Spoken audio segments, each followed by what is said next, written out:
সঙ্গে যিনি রয়েছেন তার সঙ্গে একটু আমি পরিচিত হই। প্রথমে আপনার নামটা একটু বলেন প্লিজ। জি, আমার পুরো নাম আসিফুর রহমান, নিকনেম শাওন। আসিফুর রহমান শাওন। বয়স কত আপনার? জি, আমার বয়স এখন 29 চলতেছে। 29 চলছে। আপনি কি আমাদের এই অনুষ্ঠানটা নিয়মিত শুনতেন নাকি কোনো কারোর মাধ্যমে খোঁজ পেয়েছেন আসলে? জি না, নিয়মিত শুনতাম আগে। দেখা গেছে ভালো গল্প হলে শুনতাম, মানে যে গল্পটা আপনার কাছে ভালো লাগতো, যে গল্পটা আমার কাছে ভালো লাগতো অথবা খুব ক্রেজি করে নিত, তখন শুনতাম। তারপর এটা বলা ঠিক হবে, ওটার অসুবিধা নেই, ও শুনতেছে। মানে আমার গার্লফ্রেন্ড এখন আপাতত যে আছে, ও আর কি অনেক সময় আমাকে প্রায় বলতো যে তুমি গান টান বাদ দিয়ে তুমি রাত্রের বেলা হেডফোন অন করে তুমি ঢাকা এখন শুনো, এখানে অনেক ভালো ভালো প্রোগ্রাম হয়, এগুলো শুনো। তাই আমি ওকে বলতাম যে তুমি এত রাতে যাবো কেন? আমি তো দেখা গেছে 11টার বাজে গান শুটে শুনে না শুয়ে যাই, তুমি শুনো কেন? শুনে দেখো যে খুব ভালো লাগবে, জীবনটাকে একটা অ্যাডমায়ার নিতে পারবা, এভাবে কদিন চলবা। মানে বেশ কিছুদিন যাবত ও বলতেছে আর কি, প্রায় 1 মাস যাবত আর কান মানে ও ঝালাপালা বের হতেছে কিছু বলো শোনার জন্য। আচ্ছা, সামহাউ আর কি শুনো তুমি, তোমার খুব ভালো লাগবে। মানে যে অনুষ্ঠানের পর আমি বলবো যে যেটা আর কি আমার লাইফ থেকে হয়ে গেছে, যত চলে গেছে, তো সেই ক্ষেত্রেও আর কি আমাকে অনেক সামহাউ ইন্সপায়ার করেছে। সো আপনি শোনার পরে কেন মনে হলো যে এখানে এসে আপনিও গল্পটা বলতে চান, বা কখন আপনি রিয়েলাইজ করলেন যে না আমার গল্পটা বলা উচিত? মনে হয় 3 সপ্তাহ আগে মনে এখানে জসিম ভাই নামে কেউ আসছিল, যে আপনি ছিলেন তার সাথে। তো আমি মাত্র খাওয়া দাওয়া শেষে মানে ও বলতেছে আজকে ঢাকা এফএমটা শোনো, একজন লাইভে আসবে, দেখো কি বলে। তো আমি ফুল গল্পটা শুনছি। তো গল্পটা শোনার পরে আমি চিন্তা করলাম যে আপনার নিজের গল্পটা বলা উচিত, যে আমার জীবনে যে এখন কি ঘটতেছে যদি একটা মানুষ শুনে, তাহলে দেখা গেছে আগামীতে এরকম কোনো ফ্যামিলিগত অথবা কোনো নিজস্ব ব্যক্তিগত কেউ কখনো একটা ভুল একটা মিস্টেক কখনো করবে না, যাতে সে যে জায়গায় আছে ভালো জায়গায় থাক, ভালো জায়গায় নিচে যেমন না আসে, সারও উপরে উঠুক। রাইট। এবং আজকে কথা বলতে আমার কোনো দ্বিধা নেই প্রিয় শ্রোতা, যে আপনারা জসিমের গল্পটা আছে কিন্তু আমাদের ইউটিউবে গেলে ওটা পাবেন। জসিমের গল্পটা আপনারা খোঁজ করলে এখানে একদম ইজি। প্রচুর লোক ওই অনুষ্ঠানটা শুনেছেন এবং জসিম ভাইয়ের সাথে আমার পরবর্তীতে ফোনে কথা হয়েছে, যে উনি আমাকে যেটা বললেন মানে অফ দ্য রেকর্ড, যে উনি অনেক লোকের কাজের সংস্থানও করে দিয়েছেন, অনেক লোক দূর দূরান্ত থেকে ওনার ফ্যাক্টরি দেখতে এসছেন। তো আমাদের ইচ্ছা আছে যে জসিম ভাইয়ের ফ্যাক্টরিটা আমরা ভিডিও করে আমরা ইউটিউবে আপলোড করে দিব। অনেকেই দেখার ইচ্ছা পোষণ করেছেন, যে মানুষ একসময় কচুল্লতি বিক্রি করত দুবেলা খাওয়ার জন্যে, সেই মানুষ আজকে কয়েক কোটি টাকার মালিক শুধুমাত্র নিষ্ঠা এবং পরিশ্রমে। যে মানুষ একটা বকলম যেটাকে বলা হয় যে আসলে অক্ষর জ্ঞান নাই, যার শিক্ষাগত যোগ্যতার কথা বাদই দিলাম, সেই মানুষ আজকে কোটি কোটি টাকার মালিক শুধু পরিশ্রম করে, এবং এই মানুষটাকে জীবনে উদাহরণ হিসেবে নেওয়ার মতো আছে। তো ওকে, তো শুরু করি আমরা একটা মোটামুটি বড় ধরনের ভূমিকায় করে ফেললাম প্রায় 4-5 মিনিট নিয়ে। আপনার যেখান থেকে বলার আছে আপনি বলুন প্লিজ। আসলে কিবরিয়া ভাই, আমি শুরু করতে চাই আমার ছোটবেলা থেকে যতটুকু আমার মনে আছে। আমার ছোটবেলাটা কাটে খুবই ভালো। একটা বাবা মা, সে রিক্সা চালক হোক তার বাবা, অথবা তার বাবা একটা কোটিপতি হোক, সে তার ছেলে অথবা তার মেয়ে অথবা তার ফ্যামিলিকে খুব অনেক কিছু দেওয়ার চেষ্টা করে, আগে দেখে জিনিসটা। তো ছোটবেলা থেকে দেখতাম যে সবকিছুতেই আম্মা থাকতো কি থাকতো না সঠিক জানি না, মানে বাবা সবসময় আমার সাথে থাকতো। মানে উনি কাজে ব্যস্ত থাকলেও আব্বু এটা দরকার, আচ্ছা আজকে না কালকে, আচ্ছা একটু পরে, কিন্তু জিনিসটা হাজির। তার বড় ছেলে ছিলাম আমি, আমার বাবা বংশের বড় ছেলে, ওনার ঘরে প্রথম আমি, মানে খুবই আমাদের ফ্যামিলিটি একটু বড়। আমার বাবা, আমি শুনছি যতটুকু, প্রথম নাকি বাবা একটা ওনার মামার আন্ডারে চাকরি করতো, একটা জব করতো, আপনার গাড়িতে ট্রাকের একটা জব করতো, মানে ট্রাক দেখশন করতো আর কি, এরকম টাইপ। তো বাবার বিয়ে হওয়ার পর, মানে আমি হওয়ার পরে উনি ওনার মামার ওনাকে বলে যে ব্যবসা যেহেতু শিখছো হালকা পাতলা, তাহলে কিছু টাকা থাকলে একটা ট্রাক নিয়ে তুমি ব্যবসা করতে পারো, তোমার কোনো আপত্তি নেই। তো আমার বাবার জীবনের যাত্রা শুরু হয় ওইটা দিয়ে। তো আমার দাদা আবার খুব একটা নামি দামি ব্যক্তি ছিলেন আমাদের এলাকায়, ওই হিসাবে মানে আমার বাবাকে সিএমবিতে, মানে সিএমবি বলতে গেলে যেটা কালকে আমি বলছিলাম যে রোডস অ্যান্ড হাইওয়ে ডেভেলপমেন্ট, যারা কাজ করে। তো আমাদের মুন্সিগঞ্জ জেলা শুনতাম যে আব্বু এখানে কন্ট্রাক্টরি করে। যখন আমি ক্লাস 3-4-এ, তখন আমি ব্যাংক স্কুলে পড়ি, বাংলাদেশ আদর্শ ব্যাংক উচ্চ বিদ্যালয়, এটা ঢাকা আইজি গেটে অবস্থিত। তো খুব ভালো স্কুল। তো কোন ক্লাসের গল্প বলছেন এটা? ক্লাস 4। ক্লাস 4-এ? ওকে, ক্লাস 4। তো ক্লাস 4 হওয়ার পরে মানে আমার ছোট ভাই তখন আর কি এটা তখন 95। তো 95-এর সময় তখন আমার ছোট ভাই হয়, তো ক্লাস 5-এ উঠি, তখন আমার ছোট ভাইয়ের 1 বছর হয়। তো বাবা নাম বলবো না, যার রেস্টুরেন্টই মতিঝিলে, মানে খুব উনার উদ্বোধন করায়, মানে আব্বার ফ্রেন্ড আমার ছোট ভাইয়ের জন্য একটা হিউজ, মানে এখন মেজো ভাই, মানে হিউজ একটা পার্টির অনুষ্ঠান রাখে।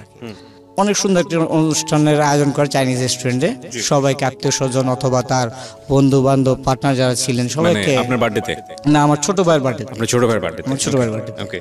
একটা গাড়ি নিয়ে আসে উনি, মানে ড্রাইভ করে আমাকে, আমার আম্মাকে, আমার দাদুকে পিক আপ করার জন্য, ওনার এক ফ্রেন্ডের গাড়ি। ওকে।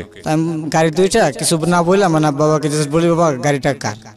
তো বাবা বলে যে গাড়িটা এক ফ্রেন্ডের, আর তোমার এক আঙ্কেল। আলম গাড়িটা খুব সুন্দর। তো এই কথাটা বলার পর মানে বাবা বললো যে ভালো লাগছে? আমি বলছি হ্যাঁ সুন্দরই তো, একটা কমফোর্টেবল। তখন 96 শেষ হয়ে যেছে আর কি। ক্লাস 4 এর ঘটনা আপনার? হ্যাঁ, ক্লাস 4। ওকে। আমি ক্লাস 5 উঠবো আর কি তখন। ওকে। তো ওর পরের বছর যখন আমি ক্লাস 5-এ উঠলাম, তো বাবা মাকে বললো কি যে তোমাকে কিন্তু এবার ক্লাস 5-এ জানি না কতদিন পড়বা, কিন্তু কয়েকটা দিন মানে আমাকে হোস্টেলে থাকার জন্য, মানে আমার আন্টি বাসাতে রাখা হয়। আচ্ছা। মানে একটা ট্রেনিং দেওয়ার জন্য। আচ্ছা। তখন আমি বুঝতে পারিনি যে কি জন্য উনি আমাকে রেখে গেছে এখানে। তো প্রত্যেক সপ্তাহ দেখতে আসতো, আম্মা আসতো অথবা আব্বু আসতো আবু প্রায় রাত্রবেলায় দেখতে, হালকা দেখে চলে গেত, আমি ঘুমায় থাকলে দেখে চলে গেত। ফুপিরা বলতো সকালে উঠলে।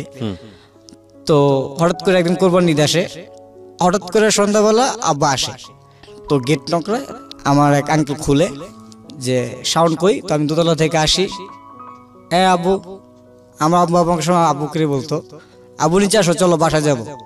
তো আমি উপর থেকে বলছি যে গরু কিনছো? গরু কিনা হয়েছে? আমি কিন্তু হাটে আজকে গিয়ে কিনতে আমি তো বুঝতাম না হাটে যাবো না। তো তুমি আসো আগে, তোমার জন্য একটা জিনিস নিয়ে আসছি। তাই আমি ভাবছি একটা ক্রিকেট ব্যাট নিয়ে আসবে, না হলে একটা খেলনা নিয়ে আসবে।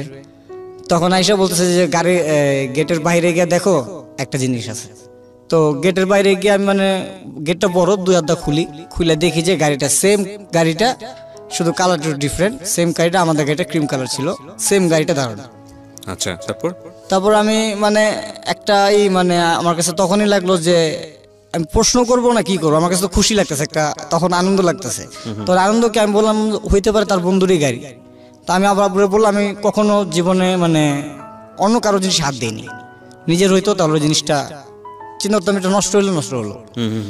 তো বাবা বলতেছে কয় এটাই পছন্দ করছিলাম? আমি বলছি হ্যাঁ এই গাড়ি তো। তোর বন্ধু না, এটা আমি কিনছি আজকে। তো মানে খুশিতে মানে আব্বু মানে অনেক খুশি হই। তো আব্বু ওর সাথে সাথে বলে বসা গাড়ি ইউটার নিয়ে হাটে যায়, গরু কিনে আমাকে গাড়ির ভিতরে রেখে যায়। আচ্ছা। আইসে দেখে যে গাড়ির তো সব উলটপালট করে ফেলাইছে, মানে হাস্যকর কাহিনী একটা। তো এরকম হয়। তো প্রায় কিছুদিন গেল, ভালোই কাটতেছে দিনকাল। এই প্রায় দেড় মাস খানিক পর আমাকে ফট করে বললো যে ড্রেস আপ। আমি বললাম যে ড্রেস আপ কেন? কয় যে ব্লেজারটা পরো আর এটা পরো, চলো এক জায়গায় যাবো। সন্ধ্যাবেলা এসে বলছে। তা আমি বললাম যাবো। বাবা তখন কি করতো? জি বাবা তখন একদম ফুললি কন্ট্রাক্টর বিজনেস। জি, ফুললি রোডস এন্ড হাইওয়ে। আচ্ছা। তো আমাকে উনি গুলশান কোন একটা হোটেল ছিল তখন, এত তো খেয়াল নাই, একটা হোটেল ছিল 5 স্টারের মতো ছিল, ওখানে নিয়ে যায়। তো ওখানে নিয়ে যাওয়ার পর নিচে থেকে উনি বলে যে আমি আসছি, আমার নামে এটা, আমার অ্যাপার্টমেন্ট আছে আমার ছেলের সাথে। তো রিসেপশনে বলার পর বলে হ্যাঁ রুম নাম্বার এততে অ্যাপার্টমেন্ট আছে। তো আমাকে বলে চলো উপরে গেলাম। তো আমাকে এরকম ইন্টারভিউ নেওয়া হলো আর কি, কিছু কথা জিজ্ঞেস করলো, কতটুকু পড়ছি, হাতের লেখা কীরকম, এরকম জিজ্ঞেস করলো। আমি কিছু বুঝতেছি না যে আমাকে কোথায় কি করতেছে বাবা। তো বলার পরে বেরোর পরে আমি বললাম যে বাবা এখানে আসছি, কয় তোমাকে একটা জায়গায় ভর্তি করলাম। আমি আবার এরকম কেন, আমি কি আর দুষ্টামি করবো না? খুব দুষ্টামি করতো, আর দুষ্টামি করবো না। কয় না এবার ঘুরতে যাবো একটু বাইরে, সেই জন্য এখানে আসছি। আমি কোথাও হইতে পারে এপ্রিলে হবে, 15 দিনের মাথায় আমার ফুল ফ্যামিলি, আমার এক কাকা, আমার ছোট ভাই, আম্মু আর বাবা আর আমি। এটা 2000 এপ্রিলে গেলাম।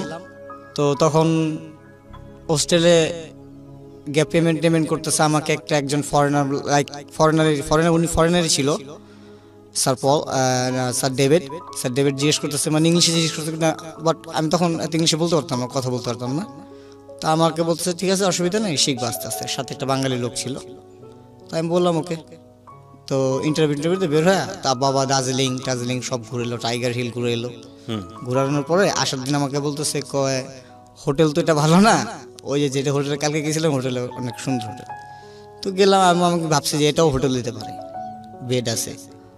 তো আমি সন্ধ্যাবেলা মানে আমাকে বললো যে তুমি এখানে থাকো, আমি নিচে থেকে আসতেছি। তো ওই যে বাবা গেছে সন্ধ্যাবেলা, আমার বাবা তো আসে না। মানে আপনাকে হোস্টেলে ভর্তি করে দিয়েছে? ভর্তি অলরেডি করে দিয়েছে, মানে রেখে যে আসছে, মানে আমি আর বলতে পারতেছি না। মানে সন্ধ্যাবেলা আমি এক সিস্টার, মানে তো ওখানে সিস্টার বলা হয় যারা আমাদের কাপড় টাপড় দিয়ে দেয়, আমি বললাম যে এক্সকিউজ মি, এখানে আমার বাবা আসতেছে না। তো উনি বাংলা না বুঝে উনি বলতেছে 1 মিনিট, আমি কাউকে রেখে দিয়েছি। পরে একজন বাংলা টিচার আসলো, সানিকা মিস আসলো। ও মিস আসার পর বলতেছে কী হয়েছে বলো। আমি বললাম যে বাবা কোথায়, আম্মু কোথায়, কাকা কোথায়। বললো যে তুমি তো এখন হোস্টেল, উনি তো চলে গেছে। আলটিমেটলি হচ্ছে আপনাকে ইন্ডিয়াতে দার্জিলিং এ পড়তে দিল, তাই কি? তখন কোন ক্লাসে ছিলেন আপনি? ওই ক্লাস 5-এ নিয়ে ভর্তি, ক্লাস 5-এ নিয়ে ভর্তি করে দিল। একটা জিনিস খেয়াল করবেন যে ওদের ফ্যামিলি কন্ডিশনটা সুপার রিচ কন্ডিশন।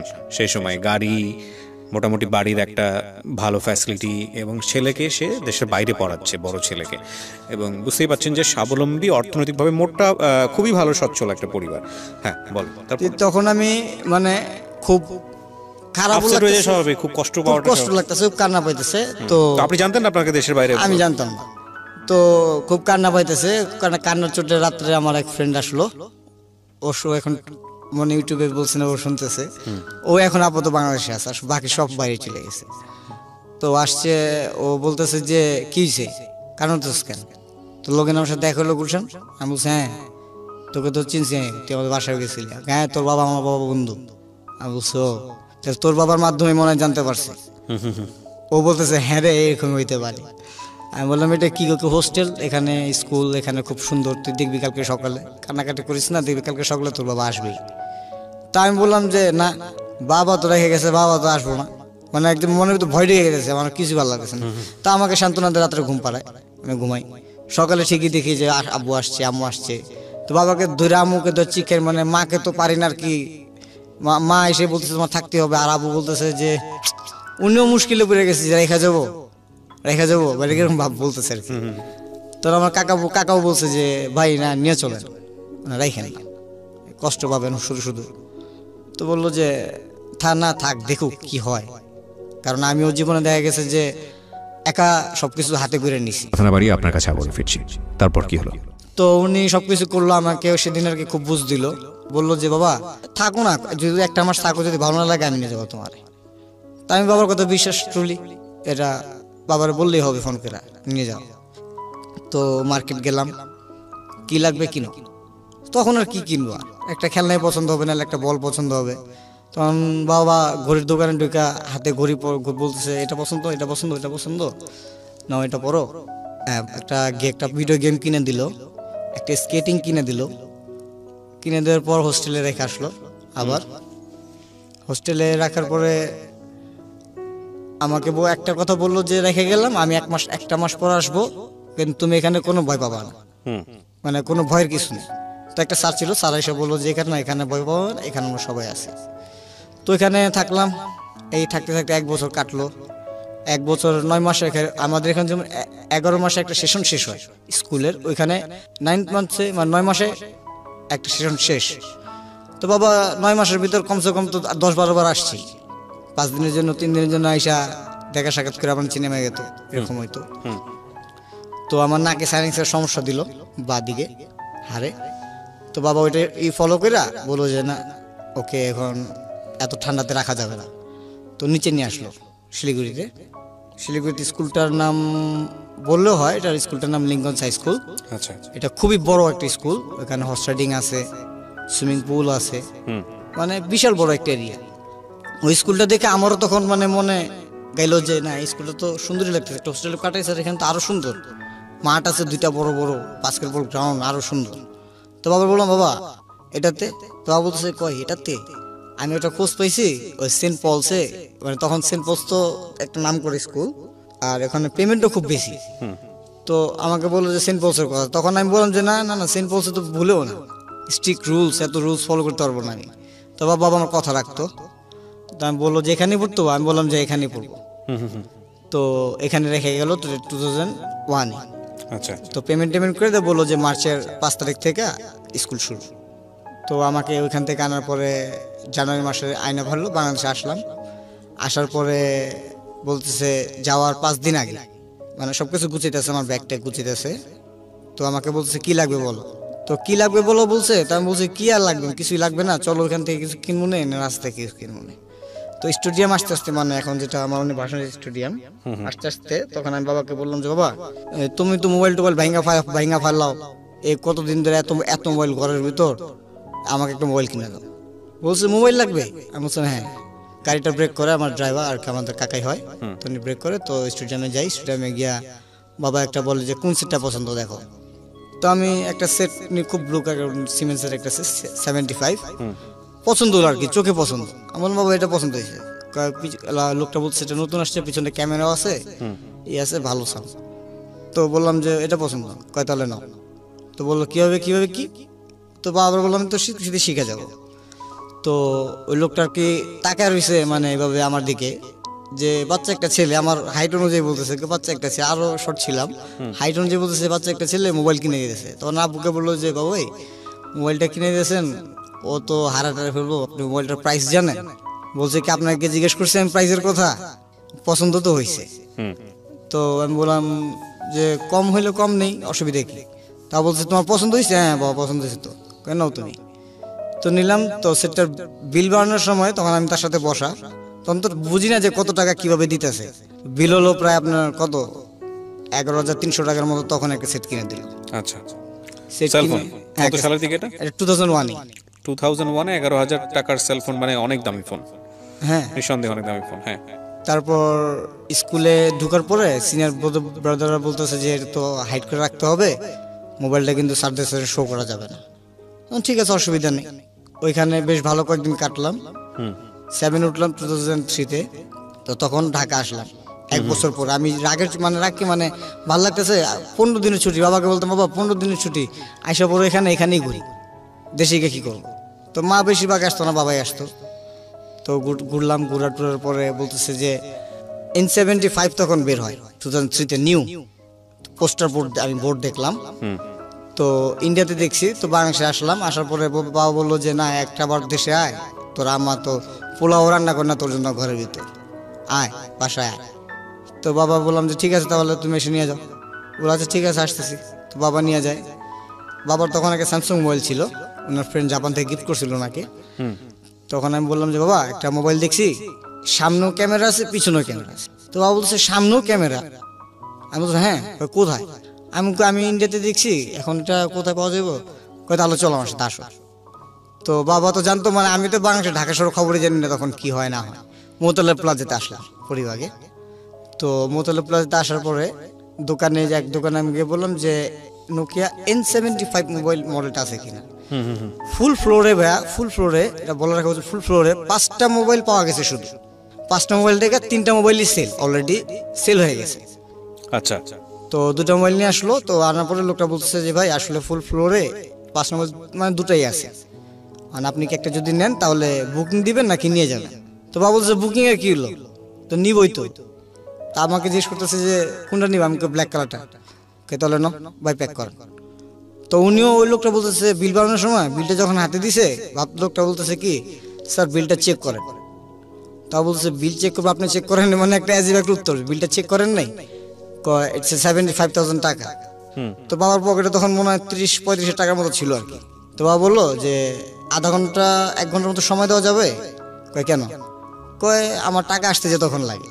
তো বাবা এই কথা বললে মানে ফোন দিয়ে বসছে তখন আমার কাকাকে, যে আমাদের গাড়ি চালাতো, ফোন দিয়ে বসছে যে 1 লাখ টাকা ঘরের থেকে নিয়ে তুমি এখানে পরিবার আসো। কি ফোন যেন আরেকবার একটু বলেন। Nokia N75। এটা এত দাম ছিল সেই সময়? হ্যাঁ 75 টাকা যখন ফার্স্ট লঞ্চ হয়। ওকে ঠিক আছে। তারপর কিনে দিল। আমি সাথে সাথে ফোনটা হাতে নিয়ে ফরাদ আমার ফ্রেন্ডকে ফোন করি যে ফরাদ জানিস আজকে একটা বাবা মোবাইল কিনে দিছে। কি মোবাইল কিনছে? ও খুব হাই রিচ একটা ফ্যামিলির ছেলে। তো বলে ওর বাড়ি ধানমন্ডিতে।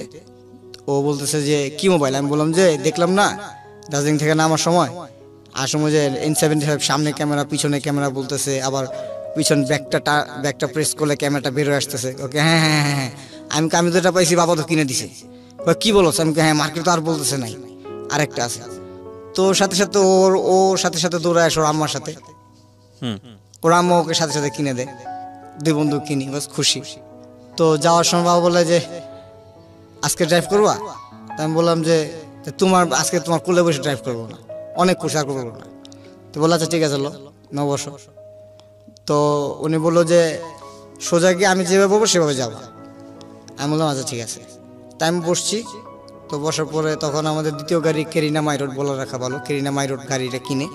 ওই গাড়িটা আমি পছন্দ করি, গাড়ির কালার দেখে, যে তখন গাড়িটা কিনে তখন বলতেছে বাবা এটা কিন্তু আগের গাড়ি না, এটা কিন্তু আরও অন্যরকম একটু বড় গাড়ি, সাবধানে চালা। তো উনি এক হাত দিয়ে স্টিয়ারিং ধরে, আর একটা অটো গিয়ার ছিল দেয়, তারপরে উনি স্টিয়ারিংটা ধরে আর বলে যে হালকা ধরো এটা, আর কিছু না। তো আমি হালকা ধরতে ধরতে শাহবাগ আসি, শাহবাগ থেকে আস্তে আস্তে আস্তে আস্তে আস্তে আস্তে বাসার দিকে যাই। বাসার দিকে যাওয়ার পরে মানে আমি হতভম্ব হয়ে যাই যে বাসার দিকে পৌঁছে গেছি। আমার বাবার দুটা আঙ্গুল নাই, দুটা আঙ্গুল ছিল না। উনি খুব এক ফুটবলের ফ্যান ছিল, এক বোম ব্লাস্টে ওনার হাতটা আঙ্গুল দুটো চলে গেছে। বোম ব্লাস্ট বলতে মানে উনি আতশবাজি খুব করতে পছন্দ করেন। ওই আমলে 60,000 টাকাতে শুধু 4টা বোম আনাইছে চট্টগ্রাম থেকে। আবহাওয়ার খেলা দেখবে উনি, এটা প্রায় 82-83 সনে। ঠিক আছে। তারপরে আসার পরে জুরাইন নামে জুরাইন রেলগেটটা পার হই, তখন অনেক পুরনো ছিল রেলগেটটা পার হই। তো সাথে সাথে বাবার যারা সহকর্মী ছিল দূরে অনেকজন আসার পরে আমাকে একজন নিয়ে বলতে ওর বাসায় দিয়ে আসো, আমি চলে যাই। তো বাবার সাইডে চলে যায়, বাবা রাত্রে আসার পরে আমি তো পুরো খুশি, আর আম্মা ক্ষিপ্ত হয়ে রয়েছে যে এত কিছু নষ্ট করতেছো, এত কিছু করতেছো, এতটুকু মোবাইল কিনে দিছো ওকে এত দামি। মানে আসার পরেই বাবাকে খুব জেরা শুরু করছে। আর আমার বাবাকে জেরা করলে মানে আমার ব্যাপারে কেউ জেরা করলে তার সহ্য হতো না। মানে সাথে সাথে মাকে উত্তর দেওয়া বলে যে তোমারটা দিয়ে তো করিনি, আমার বাবারটা দিয়ে আমি করিনি, আমারটা দিয়ে আমার ছেলেকে আমি করে দিতেছি, তাহলে কারো কিছু অনেক পছন্দ করতে আপনাকে। হ্যাঁ। তখন এরকম চলতে চলতে আমি ক্লাস 9-এ উঠি। ক্লাস 9-এ ওঠার পরে কোরবানি ঈদ আসে, আমাদের ঈদে কোনো ছুটি পেতাম না আমরা। ওই দেশের দিওয়ালি ছিল অথবা হোলি থাকতো, আমাদের কোনো ছুটি থাকতো না। ছুটিতে আউটিংয়ে বলতো যে পকেট মানি যাদের আছে নিয়ে নাও, অথবা এখানে ব্যাংক আছে ব্যাংকের থেকে নিয়ে দিই, তোমাদের বাবা মা আসলে সাবমিট করে দিবে। আচ্ছা। তো এখান থেকে ফোন করা হতো যে আপনার ছেলেকে কয় টাকা পকেট মানি দেওয়া হবে। তো আমি বলতাম যে স্যার আমাকে লাইনটা ধরে দিলে আমার সুবিধা হবে আমার বাবাকে বলার জন্য। তো আমি লাইনটা ধরতাম, জাস্ট বলতাম যে হ্যালো আব্বু। বলছে হ্যাঁ বলো। যাবো এবারও কোরবানিতে আসবো না?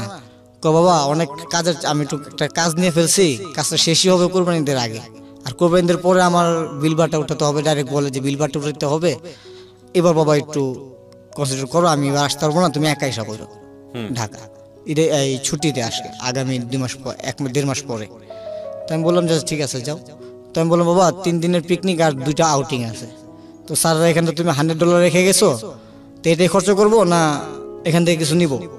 তো উনি জিজ্ঞেস করতেছে তোমার কি $100 হবে না আরো আমি করবো? আমি বললাম যে $100 দেখি আগে স্যারকে বলি। তো স্যার পুরোটা দিতে চায় না। আচ্ছা। স্যার পুরোটা দিতে চায় না। ওখানে স্যার বলে যে না আমি তোমাকে $100 4,230 টাকার মতো আসে, আমি তোমাকে 2,000 টাকা দিতে পারি সর্বোচ্চ ওই সময়। আচ্ছা। আমি বললাম ঠিক আছে, না দিলে নেই। বাইরে বের হলাম, বাইরে বের হয়ে আমার মোবাইল বের করে একটা SMS করলাম। বাবা একটা বেট করে দিছিল north Bengal to Dhaka direct call, just আমি একটা SMS করছি। বাবা বলছে যে কোন কাজে ব্যস্ত, আমি উনি SMS ও বুঝতো না। আচ্ছা। SMS করছি তো দেখি রিপ্লাই পাই না, পরে কল দিছি ডাইরেক্ট। তো বাবা কেটে দিয়ে কেটে দিয়ে ব্যাক করছে। বলছে কি হয়েছে? আমি বাবা শুধু 2,000 টাকা দিছি, আমার তো এই পিকনিকে আর তো হবে না। তো বলতেছে যে এক কাজ করো, শেষ হওয়ার কিছুক্ষণ আগে অথবা একদিন আগে আমাকে নক করো তুমি। আমি বললাম ঠিক আছে। এর ভিতরে একটা টুর্নামেন্ট আসে, আমি খুব ভালো ফুটবল খেলি। ওখানে রয়্যাল ক্লাব আছে, রয়্যাল ক্লাবে আমাকে একটা চান্স দেয়, খেলার সুযোগ দেয়। এটা 2008-এ যে আসিফুর রহমান তুমি কি অ্যাডমিন নাকি লিঙ্কন হাই স্কুলে খেলবা। তো ওইখানে আমাকে বলার পর আমি বলি যে আমি যদি খেলি তাহলে আমার টিম নিয়ে খেলবো, আমার দল ছাড়া আমি খেলবো না, আমি কোনো দলের সাথে খেলবো না। তোনার এই কথা শুনে খুব বিরক্ত ফিল করে যে একটা ছেলে কি ফুটবল খেললে কতটুকার নাম কামাইছে, ও ক্লাবের সাথে খেলবে বলতেছে ওর দল নিয়ে। তো আমি বললাম এই কথা। এর ভিতরে করে কি কোরবানি ঈদ আসে, কোরবানি ঈদের সময় স্কুল ছুটি থাকে 4 দিন। তো বাবা ফোন দেয়, আমি রিসিভ করি, আমি কই স্কুলে ফোন করে। তো তো স্যার অ্যালাউ করে দেয়, সারাদিন ফোন করলে করতে পারবো। তো রিসিভ করে বললি, বাবা গরু কিনছো, কত বড়, কিছু বলেন, হাসে।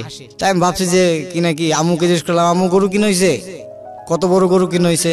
একটা এলাকা ভিত্তিক তখন একটা কম্পিটিশন ছিল আর কি, কার গরু কত সুন্দর, হ্যাঁ কার গরু কত সুন্দর, কত বড়। তো ফট করে আমার ছোট ভাই বলতেছে, ভাইয়া উট আনছে, উট উট। মানে আপনার বাবা উট নিয়ে, হ্যাঁ উট নিয়ে আসছে। আমি বলছি যে উট নিয়ে আসছে। ফ্যামিলির কন্ডিশনটা বোঝার চেষ্টা করবেন প্রিয় শ্রোতা। আমরা আজকে যে গল্পটা প্রচার করছি এটা ওর শৈশবে, ওর হেভেনলি চাইল্ডহুড আমরা যদি বলি, প্রতি মুহূর্তে বাবার কাছ থেকে মানে না চাইতেই পাওয়া, না চাইতেই full of support, full of love, full of surprise, অসাধারণ একটা শৈশব নিঃসন্দেহে। আমরা ছোট্ট একটা বিরতি, আমি কথা না বাড়িয়ে আপনার কাছে আবার ফিরছি। তারপর কি হলো? যে তারপর আমি খুব রাগ করে ফোনের রিসিভারটা রেখে দেই যে আমি আর কথা বলবো না। পরে অনেকবার কল করে স্যার আমাকে বলতেই থাকে যে তোমার বাবা ফোন দিয়েছে, ফোনটা তো ধরো, কথা তো বলো। তা আমি ফোনের ধরি না। পরে আমার মোবাইলে ব্যাক করে আমি বলছি, আমি খুব রাগ করছি, তুমি কিন্তু রিকোয়েস্ট করলে আমাকে 4 দিনের জন্য ছাড়তো, তুমি মুড করবে দিস। আমি পরে বাবা বললো যে যা, এর পরের বার আসলে ওটা আবার কিনবো দরকার পড়লে, কিন্তু চিন্তা করো না, তুমি এখন কি অবস্থা বলো। আমাকে তুমি আসো আমার সাথে দেখা করতে, আমি জানি না। তো বাবা ওইটা শুনে না, মানে আমার মা ভাই সবাইকে নিয়ে আসে আবার আমাকে দেখতে। তো তখন আমরা কলকাতা ঘুরি, স্যারের থেকে ছুটি নেওয়া হয়, কলকাতা ঘুরে আমাকে ডাইরেক্ট ফোন করে। বাবার সেল নাম্বার তো অটোমেটিক ওদের কাছে থাকে, গার্জেনের সেল নাম্বার। ফোন করে বললে যে আসিফুর রহমানকে নিয়ে আপনি স্কুলে তাড়াতাড়ি রিপোর্ট করেন। তো বাবা ভাবে যে, প্রথম বুঝে উঠতে পারে না যে কেন রাখতেছে আমার ছেলেকে, কিছু করে আসছে নাকি, কিছু করছে নাকি, কারণ অনেক চঞ্চল ছিলাম, কিছু করছে নাকি, কারো কিছু ভাঙা ফেলছে নাকি। ছোটবেলা থেকে গাড়ি চালাতে গেলে রিক্সা লাগে মেরে দিতাম, তো এরকম আর কি, কিছু করে ফেলছে নাকি। আসার পরে আমি ফোনটা রিসিভ করি, স্যার সেন্স ছিল, স্যার বললাম ইয়েস স্যার। স্যার বলতেছে যে Asifur Rahman, your team has selected for the rolling trophy for royal club. আমি শোনার পর তাজ্জব যে sir what you're saying that, after sir said that okay, যত দ্রুত সম্ভব তুমি আসো, just leave and run, but he is saying that. তো বলতেছে যে, বাবাকে বললাম, বাবা আমার তো তাড়াতাড়ি স্কুলে পৌঁছাতে হবে, আমার দল একটা ক্লাবের সাথে খেলবে। তো বাবা বলে, তুই কি ফুটবল খেলিস? আমি বলি হ্যাঁ, তুমি জানো না? সত্যি? আমি সত্যি। তো বলছে বাবা আসছে, আমাকে নিয়ে সাথে সাথে ওই দিনই, মানে মাকে ওইখানে আমার আঙ্কেলরা থাকে, ওনাদের নিজস্ব বাড়ি করা আছে, তো মাকে রেখেই ওখানে একটা বলবো বাসের গাড়ি টিকিট কেটে ওই রাত্রেই বাবা আর আমাকে নিয়ে রওনা দেয়। তা আসার পরে মানে যেখানে স্টপেজে নামি, জংশন স্টেশনে নামার পরে তুমি সাথে সাথে রিক্সা নিয়ে হোটেলে আসে, হোটেলে রেখে লাগেজ রেখে বললাম, বাবা গাড়ি নিয়ে নেই, তাড়াতাড়ি স্কুলে চলে যাই। দাঁড়াও, তোমার বুট কিনতে হবে, তোমার কত কিছু কিনতে হবে। বাবা বুট টুট তো আছে। তো বলতেছে না, তুমি আসো। তো উনি নাইকির শোরুমে নিয়ে যায় আমাকে, আমার প্রথম মনে আর কি জীবনে সর্বপ্রথম একটা নাইকির শোরুম, অরিজিনাল নাইকির শোরুম। তখন আমি ক্লাস 9। ক্লাস 9-এ থাকা অবস্থায় আপনি অরিজিনালি নাইকির শু পরেন? জি অবশ্যই। আমি এখানে একটা কথা বলে রাখি প্রিয় শ্রোতা, আপনি জাস্ট একটু উদাহরণ দিলেই বুঝতে পারবেন। নাইকি এবং আডিদাস এটা হচ্ছে সারা দুনিয়ার মোস্ট এক্সপেন্সিভ স্পোর্টস ব্র্যান্ড। আমি নিজেও এখনো নাইকির শু পরিনি, অরিজিনাল নাইকির শু পরিনি, আডিডাসের পরিনি। আমি বলছি না যে এফোর্ড করতে পারবো না, হয়তো এফোর্ড করতে পারবো, কিন্তু ফ্লেক্সিবিলিটির একটা ব্যাপার থাকে, যেখানেও ক্লাস 9-এ থাকা অবস্থায় নাইকি শু পড়ছে। সো বুঝতেই পাচ্ছেন যে ওদের ফ্যামিলি কন্ডিশন কতটা ভালো। হ্যাঁ, ভালো বলতে মানে ভালো ছিল, আমি যেটা বোঝাচ্ছি। হ্যাঁ বলেন। তারপরে উনি আমাকে বলতেছে যে এখান থেকে যা সামগ্রী, মানে যা সিঙ্গার অথবা, উনি তো সব বুঝে, উনি তো ফুটবলের পাগল। তো উনি বলতেছে যা দরকার তোমার, অ্যাঙ্কলেট থেকে নিয়ে তোমার একদম রিস্টব্যান্ড পর্যন্ত যা দরকার বাবা তুমি তা নাও। তখন তো ফুর্তিতে মানে আরো মানে ভিতরে একটা আমেজ আসলো যে বাবা সাপোর্ট করতেছে খেলার জন্য, যে খেলার জন্য আমি কোনোদিন স্কুলে মানে 60ও হয়নি নাম্বার, মানে কোনো পরীক্ষাতে, ওই 51 to 59, মানে মাঝামাঝি ছিলাম স্টুডেন্ট। ট্রুলি এটা মাঝামাঝি ছিলাম, কোনো ইনা উপরেও যাইনি নিচেও যাইনি। এই খেলাটা বেশি মনোযোগী ছিল আমার প্রতি। তো বাবা বলতেছে যে, বাবা দেখতেছে বাবা বুট পছন্দ করতেছে, মানে বুটের এরিয়াতে আছে।